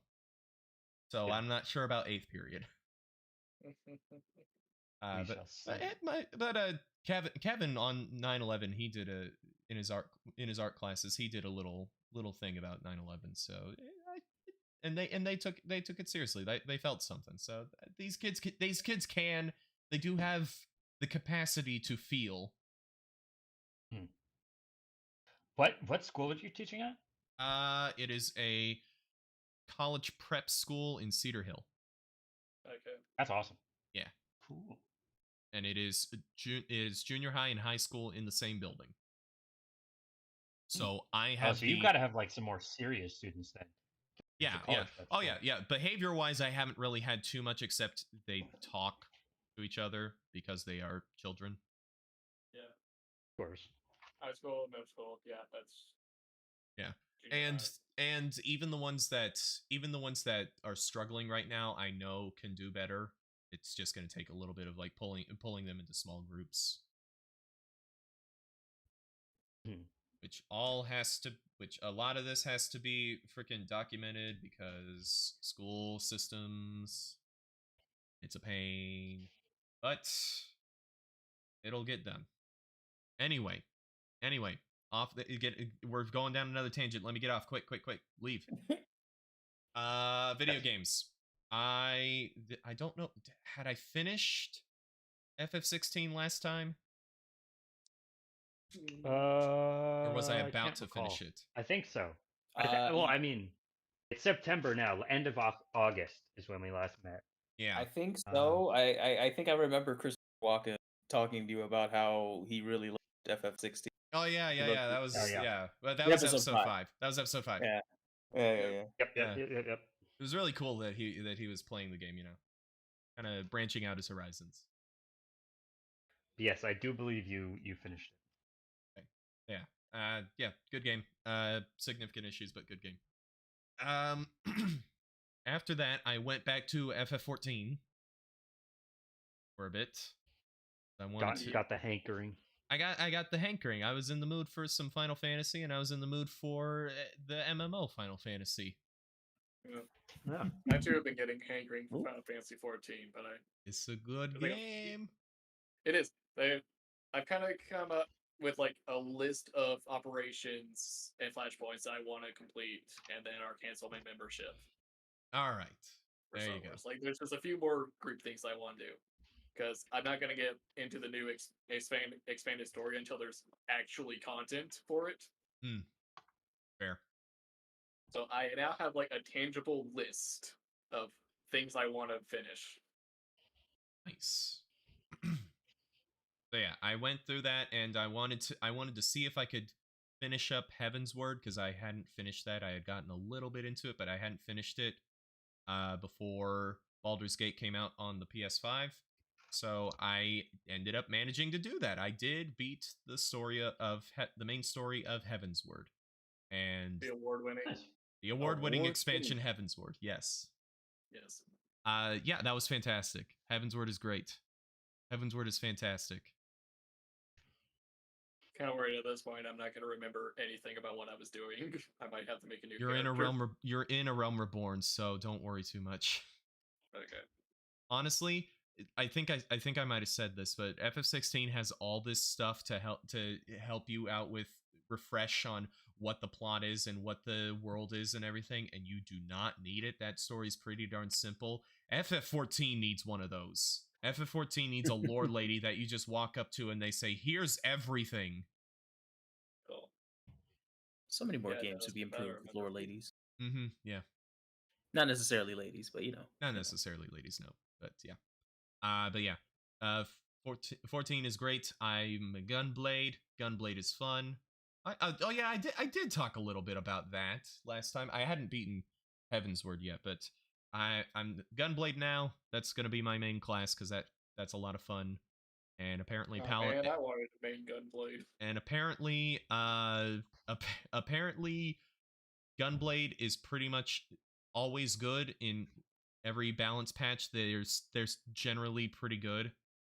Paladin and Dark Knight get really it's back and forth between it's good and it's terrible. If I stick with Gunblade, maybe I won't get screwed over by a balance patch. Plus, their style is sick. Long coats just look really cool. And Gunblades look really cool. That's the reason why people play FF8. This looks cool. It's certainly not because of the gameplay. Some people like FF8's gameplay, but I'm not gonna sit here. FF8's I the mean- best game in the series, in my opinion. You know what? yeah. You know what? You You're know spitting what? right there. Yeah. You changed my mind. FF8's the best. You changed my mind. I've played it through at least 12 times. I don't know that there's I don't know if there's anybody who's done that except for speedrunners. Yeah. I plan on playing through that game at some point, but I'm going to break the game over my knee because that game's leveling system is wonky and stupid. But yeah, Just buy the pixel remasters of 1 through 6 and play those instead. that's true. Yes. That's true. I've already Yes. done. I'm close to the end with 6. I need to go back and finish that up. Woo! Yeah. I just need to do a bunch of level grinding to get all and oh dang it, Esper grinding because ugh. A lot of these party members I haven't touched, and I want to have 3 full parties going into Kefka's Tower. Yeah, understandable. But yeah. FF14, good game. I will continue on that at some point. I'm trying to get my brother to start playing it because he's off at college, so I don't see him as much, and it'd be a good game to. It's a good hangout game. It is. And plus I can help him through Realm Reborn easier with my FF15 car, so that he doesn't have to run around the overworld as much and just fly around in my car. By the way, that car it can fit 4 people on there. We could play it, all of us, Party up. and fly around in my car. Yo, Yeah. it'll be just like Final Fantasy 15. Yeah. That's crazy. Whoa. The gang's all here. Actual Game best Final Fantasy game right there.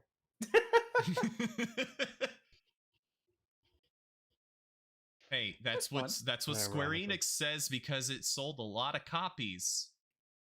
I really, really liked the demo, and then I never played the actual game. From what I played, I liked it. I plan to go back and beat it at some point. The demo was great. I'm sure the rest of the game is just as great. No pacing issues whatsoever. Not at None. all. None None. They whatsoever. didn't need 12 movies to explain what the hell is going on in the plot. Okay, no, there was no. one movie, but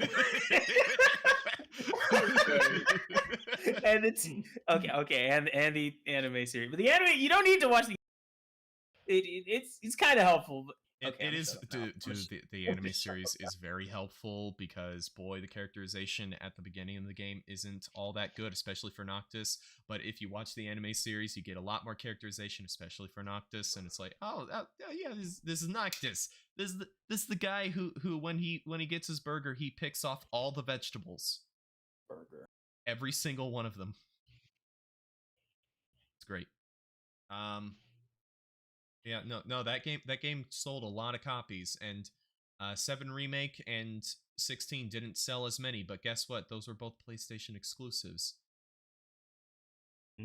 That'll do that too, yeah. It'll do it, but Square Enix only looks at number. Number go up. Number go up. Why not number go up? Final Fantasy is a failure of a series, obviously. Yeah, after FF14, I haven't really gone back to the main story. I went and did a little bit of fishing in the game because I just wanted to chill out and listen to a podcast. And there's plenty to do in that game that doesn't require a lot of thought or reading people talking. And then after that, Baldur's Gate 3 came out, and that has been the only game I've played. It's a really freaking good game. It is Insanely good. amazing.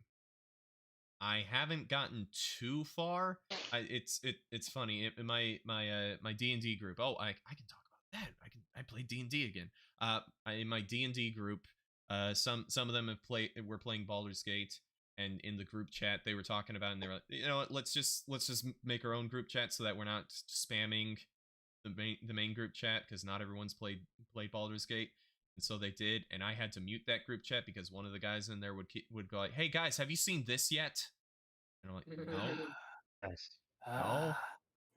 You know, man, it would have been really cool if I had, gone through the game and not known that there was this enemy, this classic D&D enemy, and then come across them and go, "Oh, I didn't know they were in this game." But now I run into them and, oh yeah, oh, there they are, finally. I feel that. Yeah. I honestly wouldn't expect anything less from the guy. I don't hold it against him.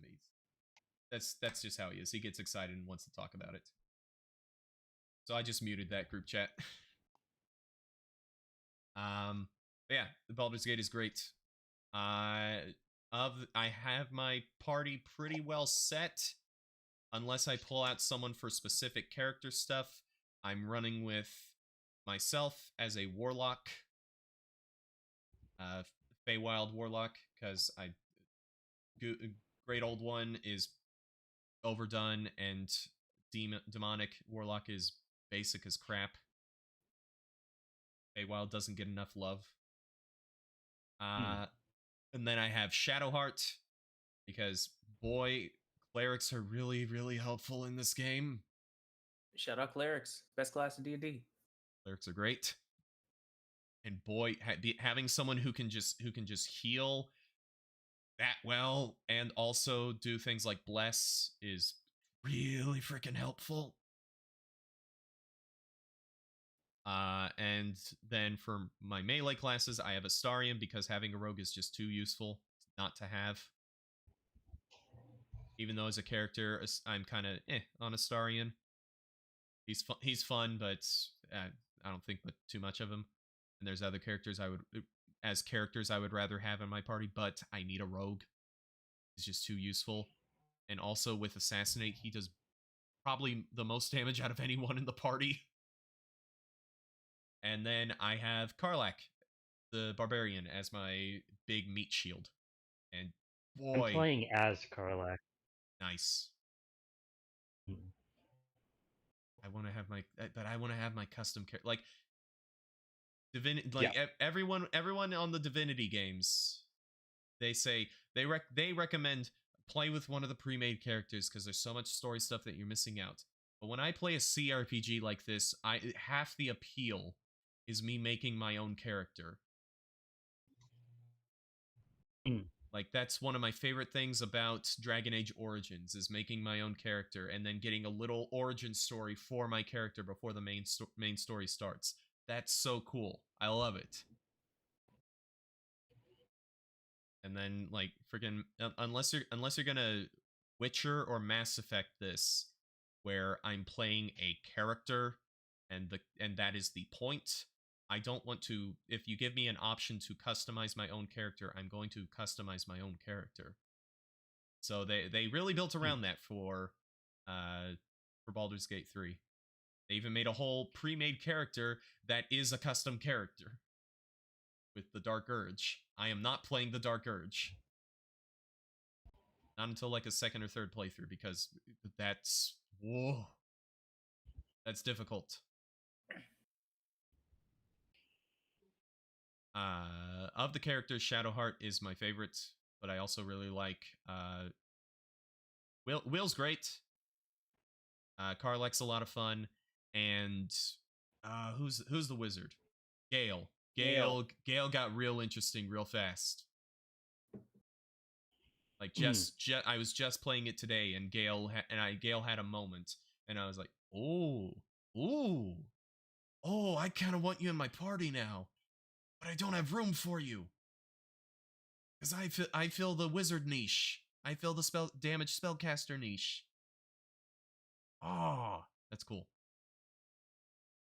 But yeah, I did a big old dungeon with a boss at the end today. That was a lot of fun. And at the end of the boss was like, "Hey, wait, hold on. How about we make a deal? And I was like, huh, yeah, sure. What's the deal? An ability score +1 item. Okay, now, And then I did a really good check where I save the person and get the ability score item. So now Karlak, Nice. has 20 strength Oh my god. at level 5. Oh my god, she's beefy. She's a beef.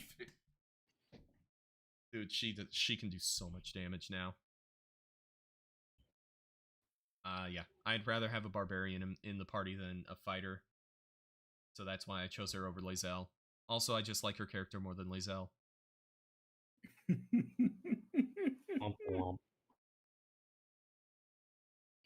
And I like her character design more than Lae'zel.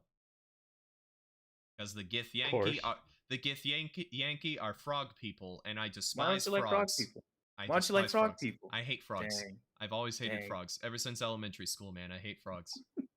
Dang. Dude, Unfortunate. there was a part in college where we were doing some like what's it called? I forget, but it's like collaborative performance where you like get just the actors create the play, and our theme was childhood fears, and all of ours ended up being water themed.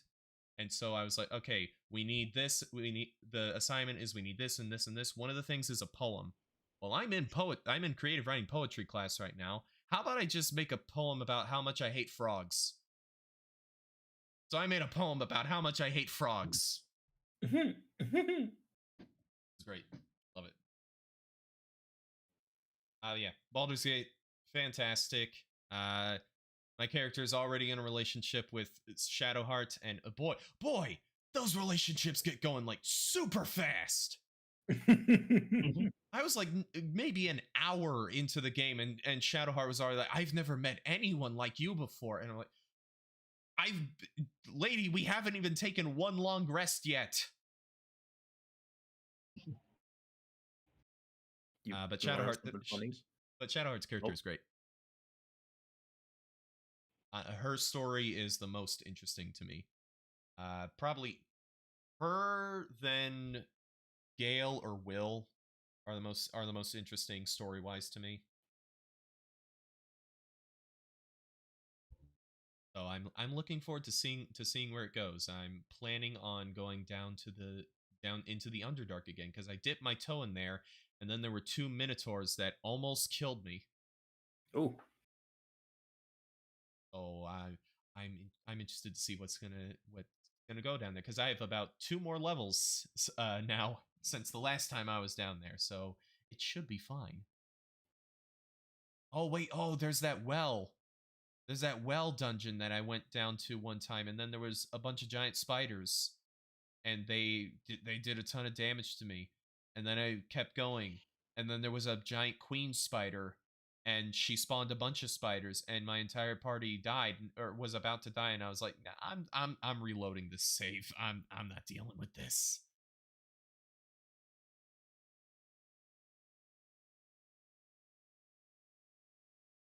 Yeah, Baldur's Gate is great. And then on to what I watched. So I watched. Now that I'm working with a consistent schedule, and I have like a 30-minute lunch break, I got back into watching Doctor Who at lunch. Classic Doctor Who.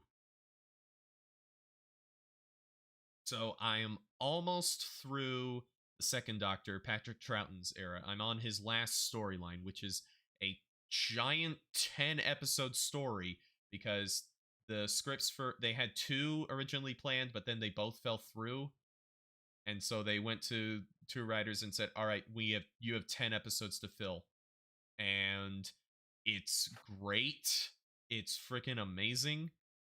It's a really interesting concept where it's like I'm halfway through it, and the TARDIS goes, they takes them there to this new area, and they're like, oh, this is World War I. This is a bad place. And then weird things start happening, where the doctor and his two companions are immediately called spies, and during the trial, the general like doesn't allow them to even make a defense at all. And then when the two other members of the tribunal like are like, well, I mean, the evidence doesn't really point to them being spies or anything. The general puts on a pair of glasses, looks them in the eye, and says, "The evidence is obvious. They're spies." And they're like, "Oh yeah, the evidence is very clear. They're spies. They have to be executed." And so the end of the first episode ends with the doctor like about to be shot by a firing squad. And then as you learn more, you find out, oh, this is one section that is emulating the World War One. But if you go beyond the bounds of the map, you go through this fog, and then there's an area that's in the Roman era. And then there's one that's in like the Scottish Highlanders versus Redcoats era. Then there's an area that's the American Civil War. So there's a bunch of mystery building up as to what the heck is going on here, because there's some futuristic stuff and obviously some time travel stuff going on here. But what could possibly be happening? And it's great. And Patrick Troughton has never been better. He's putting in a phenomenal performance. His doctor is shot up to being one of my favorites. And Jamie, his longest serving companion, is easily my favorite companion. He's a Scottish kid from the Highlanders versus the Highlander Rebellion against the English. And he and the doctor have like a uncle-nephew relationship. There's a lot of like close familiarity, but also a lot of banter back and forth, so it's not like a father-son relationship. And they both work with each other. The two actors work with each other so well. It's so much fun to watch.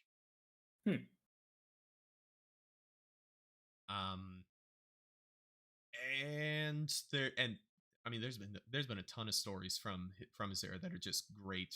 He freaking fights the Cybermen like 4 different times, because the Daleks weren't available after like early on in his era, because the BBC doesn't actually own the rights to the Daleks. It's the creator of the Daleks who owns the rights to them. And so he was like, "No, I want the Daleks to have their own TV show." And so they were like, "Well, we can't do any Dalek episodes. The Cybermen were really popular the first time they showed. Yeah, let's just do them again." And every single time they look different. They changed the design of the Cybermen every single time.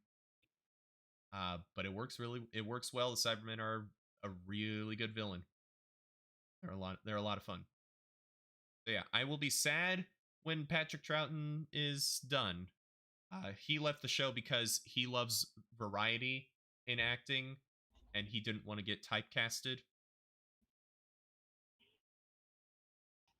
And I'll be sad when he goes.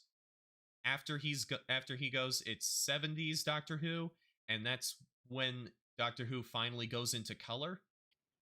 It's no longer black and white.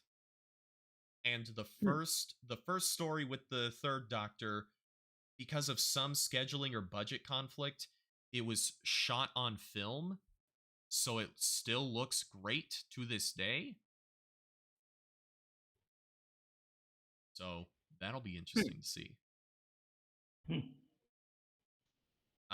Then I watched one other thing,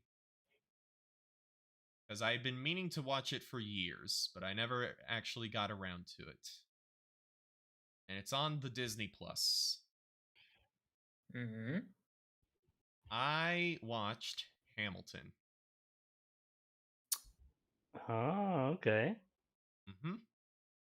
All right. If you're going to complain about the inaccuracies now. Oh, the inaccuracies are atrocious, but that's to be expected when it's written based on a piece of borderline pro-Hamilton propaganda. No, the directing and the acting almost almost all the acting. The directing and almost all the acting are phenomenal. The choreography is incredible. So much of the production is just fantastic. I can definitely see why this became such a hit, like beyond just people liking the music. Boy, Lin-Manuel Miranda cannot act and he can't sing very well. Nope. Yeah. No, we cannot. Man. Man. Oh man, Dude, there's a song in the show that isn't on the soundtrack called Hurricane, and it's a Yep. great song. It's Hurricane? fantastic.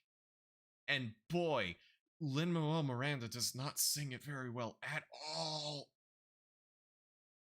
At all. I want to find a cover of it because I want to find a version of this song where the person performing it can actually perform it, like has the ability to perform it. I saw it twice in Chicago, and both times it was somebody else, and they did such a better job. It's insane how much better they were. Yeah. Yeah. Lin-Manuel Miranda is easily the weakest part of the production. Yeah, the original Broadway cast. Yeah. Oh yeah, because freaking you have other powerhouses. You have so many powerhouses on there that are just giving it their all every single second. Like freaking King George steals the show every single time because, oh my gosh, Jonathan Groff is hilarious, and Leslie he's got Odom Jr. Leslie Odom Jr. Oh my gosh, Leslie Odom Jr. just kills it. Freaking The Room Where It Happens is such a good song because Leslie Odom Jr. kills it. And then of course I forget the guy's name, but the guy who plays George Washington, every single moment he has is phenomenal. I know his name, but not off the top of my head. Not off the top of my head, no. He's great. And everyone else does really good. Forgetting names. The guy who does Lafayette and Thomas Jefferson. He's obviously having a blast. Daveed Diggs. Yeah, he's having a blast. Yep. And it's so much fun to watch. The guy who was Hercules Mulligan and Madison, he's doing a really interesting performance where, like, Daveed Diggs, he's playing Jefferson and Lafayette mostly the same, but there's differences. There's differences, but they're pretty It's a pretty similar performance. Whereas with Mulligan and Madison, they are completely different characters. It almost feels like a different actor. Yeah. That's interesting. The Schuyler sisters, they're doing a good job, but their stuff has been so done to death for me that I just kind of my eyes kind of glaze over. Oh, and Peggy, yeah. That was a funny bit seeing the staging and the acting. Yeah. Oh, and then you get to the end of the show where the freaking Hurricane, the whole production, like the stage was built for that song, and then the staging of the song was so good. Oh my goodness. So good. And Lin-Manuel Miranda is there. I'm sure he's trying his best, but he doesn't have it. It's just unfortunate. It really is. Yeah. He gave himself a very difficult role to play. It's a shame that he can't match up to it.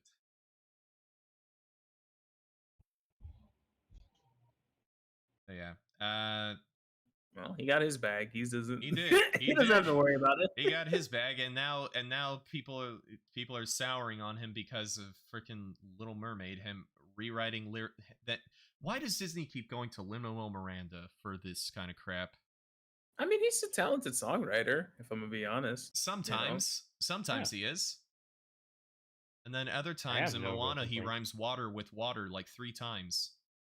I mean, come on, you can rhyme the same word with. Yeah, Yeah, That's a but nitpick.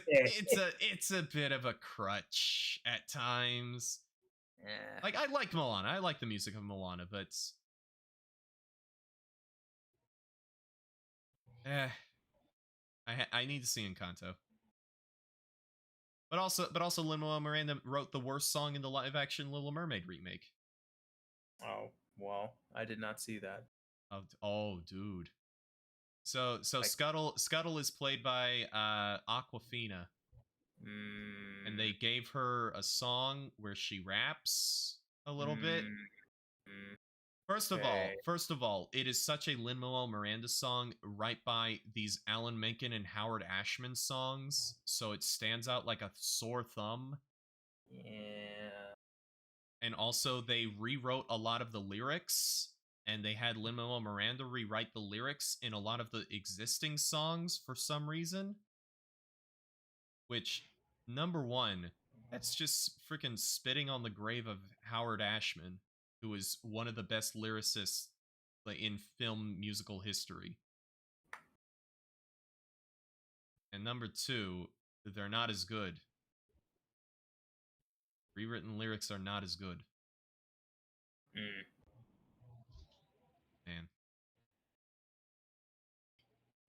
But yeah, that Hamilton was a cool production, and if I have the chance, I would definitely consider seeing it live just to see someone else perform Hurricane. Yeah, I think it's still worth a see. Yeah. Good show. Good show, good Check fun it show, out. really energetic, and again, the freaking choreography and staging is phenomenal, absolutely phenomenal. Like, I would honestly see it just for that. Yeah, it's worth it. Although I will say the shot that the pro shot had for the end of the room where it happens, I don't know that you can get a better angle of that ending than that. Oh yeah, that's fair. That's true. Call it a pro shot for a reason. That's true. That's true. Should make them more available. What do you mean? It's on one of the most popular streaming services out there. Everybody has a Disney Plus account. It's definitely not bleeding subscribers. Obviously, in order to rectify that, they need to release more Marvel TV shows. Yes, more Star Marvel Wars TV shows, definitely. more Star Wars TV shows. More Marvel They TV need to shows, they more need Star to Wars shove TV Darth shows. Vader into every single one of those because that's what the people like. Yeah. And they need to have Darth Vader say such cool lines as "Time to die."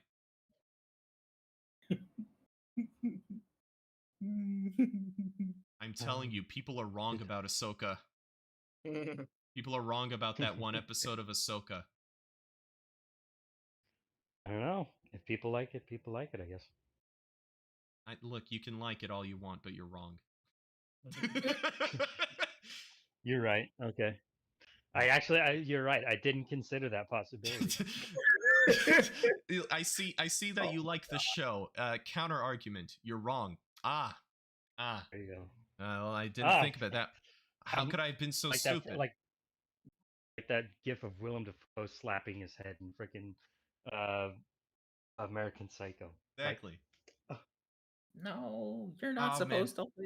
And remember when he told us about that on episode 5? Yeah. Yeah. That was awesome. Seriously. Remember when we asked him, like, you've been memed a whole lot. How's that feel? Man, that was such a good episode.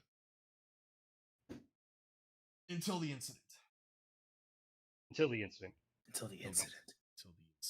don't talk about the incident. No, we don't talk about it. You can't prove anything anyway. No. It's all been scrubbed.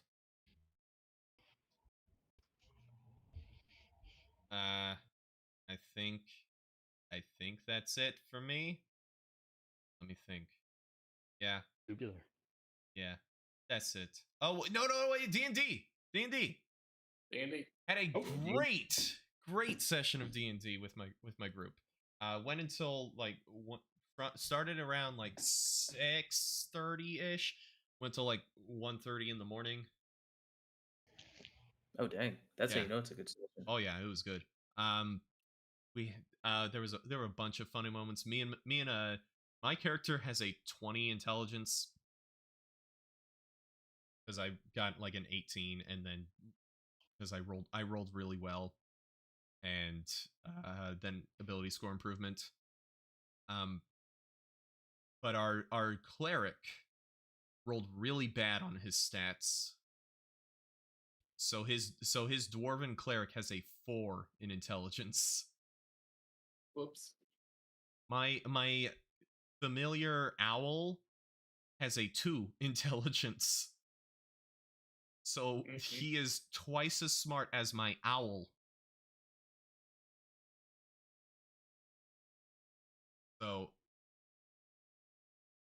So I had my wizard go up to his character, and I asked, so tell me, can you read? He said no. Oh no, I can't. No, I can't do that. So now me and his character every night we start going over one letter of the alphabet. Nice. You do like a freaking Sesame Street. Give him like 3 words. That No, not correspond with the letter. even words, just the letters at this point.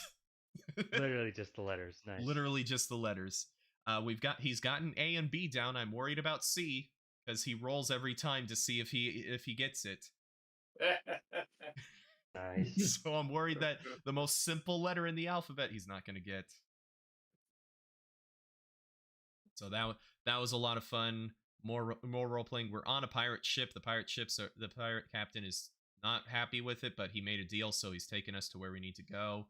And then the last little bit of the session, they had like a fight night or fight morning on the deck of the ship, and our barbarian, who has been trying to make friends with the first mate, who's a Kenku, he's been trying and has been failing. Whereas our bard just goes up to him and immediately is best friends with him. Our barbarian got challenged to a fight by the first mate Kenku. So they had the sickest fight where it was like really down to the wire. Like the Kenku's a ranger and is like twice our barbarian's level almost. He's level 6. But our barbarian did really well and got him down to like within an inch of his life before he finally went down, which is partly because the DM didn't pull out a thing that the ranger could do until towards the end of the fight, which was really cool for story reasons. The actual reason is he just forgot. But it worked out. It was so sick. It was such a sick fight. And then right after that, our rogue has been making beef with the pirate captain this entire time, and so at the beginning of the fight morning, our rogue threw down his dagger and challenged the captain, and the captain was like, "We'll see." And then the captain challenged the entire party to a fight at once, all against him. And so the fight's not done. We had to end the fight before we had to end the session before the fight was done. But this freaking pirate captain is probably like a level 20 swashbuckler rogue.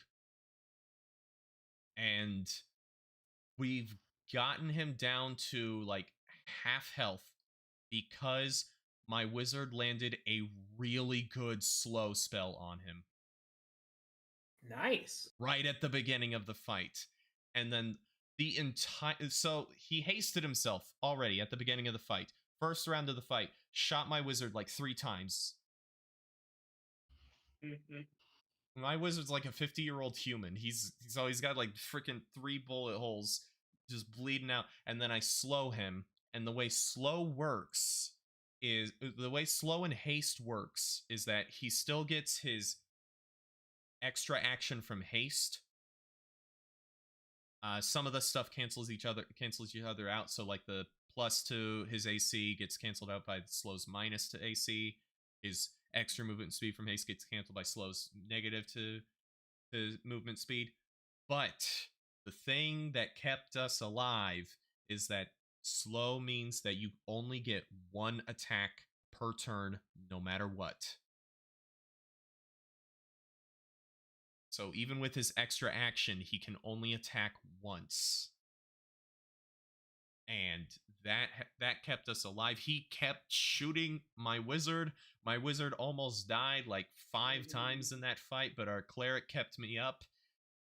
And we got him down to like half health, but me and our sorcerer have spent all of our level 3 spell slots, and so we've spent all our big damage spells, and then finally the guy came down and knocked my wizard out. So slow ends, and that was where the session ended. So I'm thinking our party's dead after this. It was a great session. I can't wait for the next one. And that is it for me.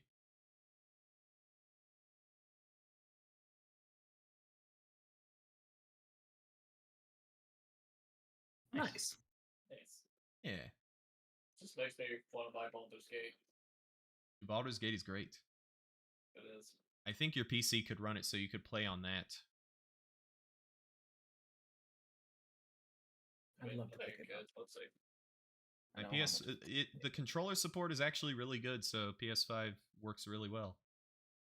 Like there's some things that apparently work better with keyboard and mouse, but there's other things that work better with controller.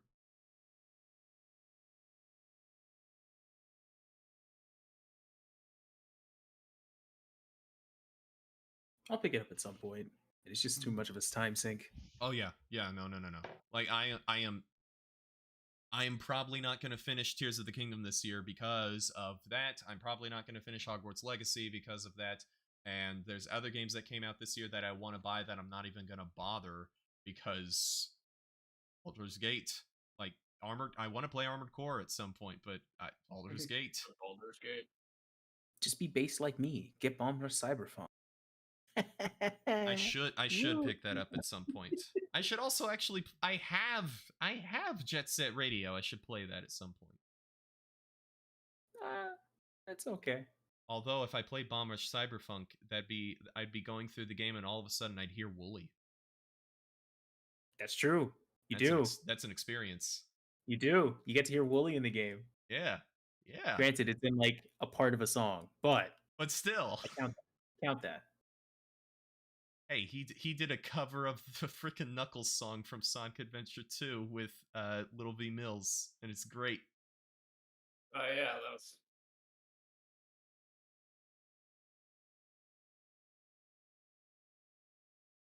that was sick. Good podcast, y'all. Good podcast. Not as good as episode 5 though. Or close to as good as episode 5, but you really can't beat it. No, can't beat it. Sorry guys, can't beat it.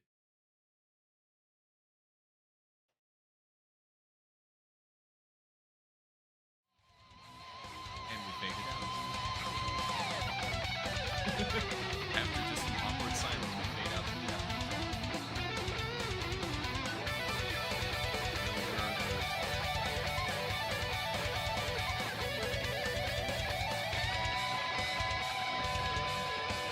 You really were.